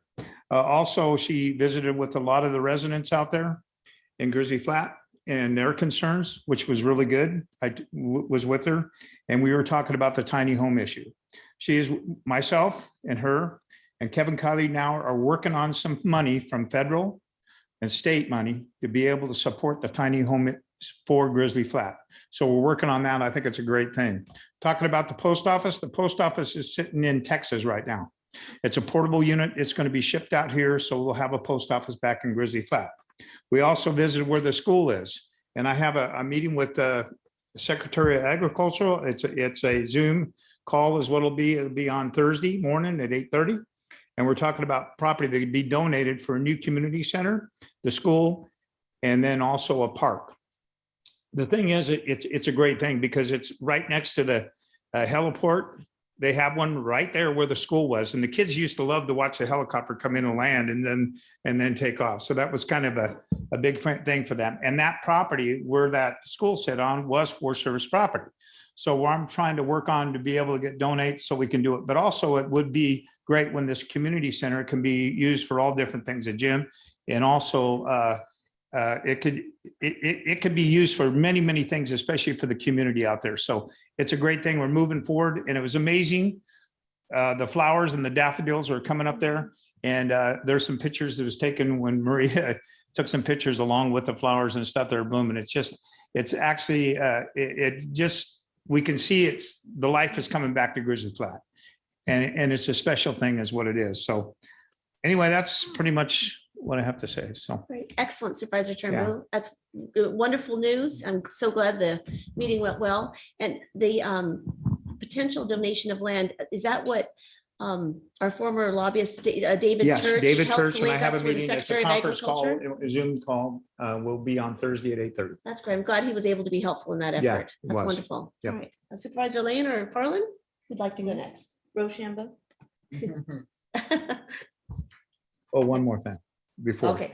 I also had a ribbon cutting ceremony in Geneva Financial and Cameron Park, Shingle Springs Chamber of Commerce. So Always great when a new business Yeah. opens. Wonderful. Okay. Cool to hear about the post office being built somewhere and brought in. I think that's the way to go with a lot of our housing and facility is to bring in prefab things. So that's going to be exciting to watch. Following up on the Chili Bar ad hoc, I'm not sure yet, but just a heads up for the board. we may have to bring an item to have another big conversation. I'm not sure yet, but we're working on stuff and trying to work within the board's prior direction. So we'll see. And then last Thursday, Supervisor Thomas, you and I had a meeting called Homelessness Next Steps. It was a great meeting. It was really good with stakeholders, with our homeless. What are we doing next after the navigation center? Because basically, I think all last year and the year before, whenever it was, we've been working on it so long, but we said that the navigation center temporary shelter was the first step. We knew that. Now we need a next step. And so we're working towards that with staff. And it was an exciting meeting. Lots going on. So we'll just keep that momentum going. Last Thursday evening, I did attend the Coloma Lotus Advisory Committee. I don't normally attend those because we're not supposed to be influencers. However, I had asked DOT staff to attend and give an update to Coloma about, there's a lot of DOT projects in Coloma right now. So I wanted to be there to hear and support our DOT staff and really appreciate them coming out to Coloma on an evening, on a work day. And it was really nice for the residents to have that FaceTime with them and ask their questions. And for your information, it looks like the Mount Murphy Bridge project should begin construction within the next 2 years. That's like the worst case scenario. So sometime sooner than that. And the residents are chomping at the bit because that bridge is interesting. Gotta be careful with my words. And then on Friday morning, the virtual El Dorado Opportunity Knox Continuum of Care meeting. There were two big topics. One was an update from our behavioral health director regarding the behavioral health bridge housing program. And that is specifically to house those experiencing homelessness and serious mental health. And then the other topic that we talked about was taking action to approve a form letter for interested parties so that they can submit to show their interest in the next round of homeless housing and prevention funds. So I'm just trying to get a temperature to see if there's interest on that with that next round of funding. And so details about that should be forthcoming as it unfolds. Not sure because it's very specific money with very specific requirements. So it's hard to say. And then Supervisor Lane, you and I had a budget update meeting yesterday with staff, which I really appreciated because the budget's huge. That's all I got. Thank you, Supervisor Parlin. Supervisor Lane. Three items I'd like to bring to the board's attention. And I just unplugged my mic. Forgive me. Number one is with regards to transportation up in the basin. The city of South Lake Tahoe is putting together a subcommittee to talk about specifically transit in the basin. It will be made up of 2 members of the city council. They would like a member from the board of El Dorado County and some private sector partners as well.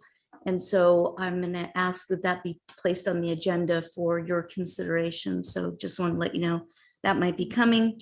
Also want to congratulate the city of South Lake Tahoe in particular, as they just had a ribbon cutting for another affordable housing project in Tahoe. That was a project where the city owned some land in a residential neighborhood in the center of town. And they had a few opportunities to use the land. They chose to donate the land to St. Joseph's Land Trust in a 99-year agreement.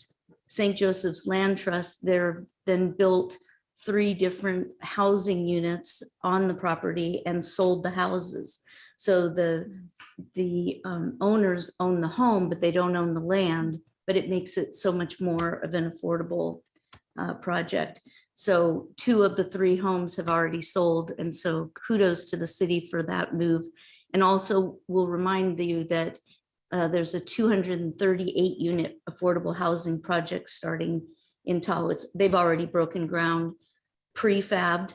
A lot of the building is being worked on over the winter and will be delivered in the summer. And that's a way for the city in particular with our TRPA rules to be able to get ahead, get projects built faster. So I just want to mention that. I'm really proud that the basin has produced a lot of affordable housing, and considering how much more we still need, but they're leading the way in the county for building those projects. And then finally, I want to mention the vacation home rental ordinance again, that's coming before this body on May 2nd, but we're doing open forum up in Tahoe on April 19th. I mistakenly invited the whole board to attend that meeting, and county council was quick to bring to my attention that, and the error I made was, if it's sponsored by an elected official, a majority of the board cannot be present. If it was simply a public meeting, which is how I viewed it in my head, all of us would have been able to attend, you know, with certain parameters. But given that it's not that situation, I do want to mention that I did reach out to Chair Thomas, as she's my backup on a lot of the committees up in Tahoe. So I think it's important for her to get a feel for the community when she can. So you are invited and all of you are not. And we're not, we just got uninvited. We got uninvited. We just got Wow. disinvited. No, thank you for that clarification, because I was kind of wondering too when you mentioned it. So thank you. Yeah, thank you. That That's is, it. well, I do feel very privileged to have been invited, and I, you know, was looking forward to attending, and then I forgot that I have a behavioral health commission meeting that night that I need to be at because we're going over critical issues. So I apologize. So Okay, you're- so one of the Yes. three of you are now back invited. So you could, if We'll one of you figure it could out. We'll attend. arm wrestle in the back. All for right, it. so thank you for that. I will definitely take you up on a future date when I'm not involved in another commission meeting. So congratulations on your progress on affordable housing. That's Great. exciting. It's And great. look forward to seeing those projects move forward, because I know you have really critical housing needs in the basin. We So do. That's Yes. wonderful. Yep. Thank you. So I just have three things as well. And thank you Supervisor Parlin for mentioning the next steps on a homelessness meeting, and so appreciate our staff for engaging in that. I just walked away with that, just very encouraged. And I was especially appreciated that the city of Placerville chief of police, as well as our sheriff was there. So we had both law enforcement partners there, as well as city manager of Placerville and our staff. And our HHSA staff is amazing. And of course, our CAO. So really engaged conversations and look forward to the next meeting. Had a wonderful branch marketing chat last Thursday with my District 3 community. And I thought as we move through the updates to the ranch marketing ordinance, it was really critical. We've had a lot of points of engagement for folks, whether it was the initial town hall that we had, the workshop, as well as the Ag Commission meeting, the Planning Commission meeting, and I know the Planning Commission is not quite done yet. But I wanted the D3 community to have an opportunity to talk with me about any other concerns or changes that they have, recognizing that the Apple Hill community started the ranch marketing ordinance. And so appreciate the ranchers and the neighbors for coming out. It was a really engaged, at times lively discussion. And there were a few potential amendments that surfaced that made sense that I've been working with staff on.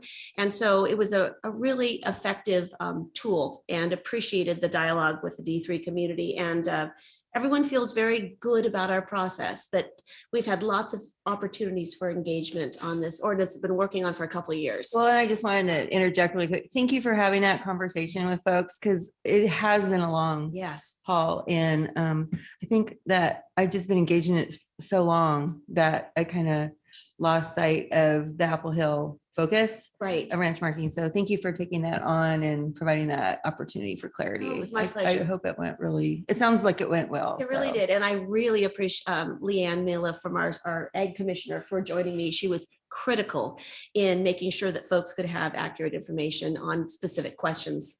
So really appreciated her engagement. And then finally, last week, Karen and I had a tour of the food bank, El Dorado Food Bank, and really appreciate Mike Sproul on the board opening their doors to, it's been a while since I've seen his operation, and so appreciate all that they do for our community. And it was a really wonderful conversation about ways to better collaborate in service to our community on a broader basis, and to hear about their disaster preparedness center, which is going to be a wonderful asset in our center. So I thank them It's going to be a great for thing. having us, and I really enjoyed the conversation and appreciate what they do for our community. So those are the main events that have brought concern. CAO update. No real update, but I do, as we were sitting here, and you asked me to speak as to whether or not, how the process is going to go regarding Project Frontier. And so I was going on our website because I understand the angst and people want to receive that information as soon as possible. And at this point, there just really isn't much to share. So then I was going through our website because you can subscribe to various county departments and various entities, including the zoning administrator or the planning commission within the planning and building department.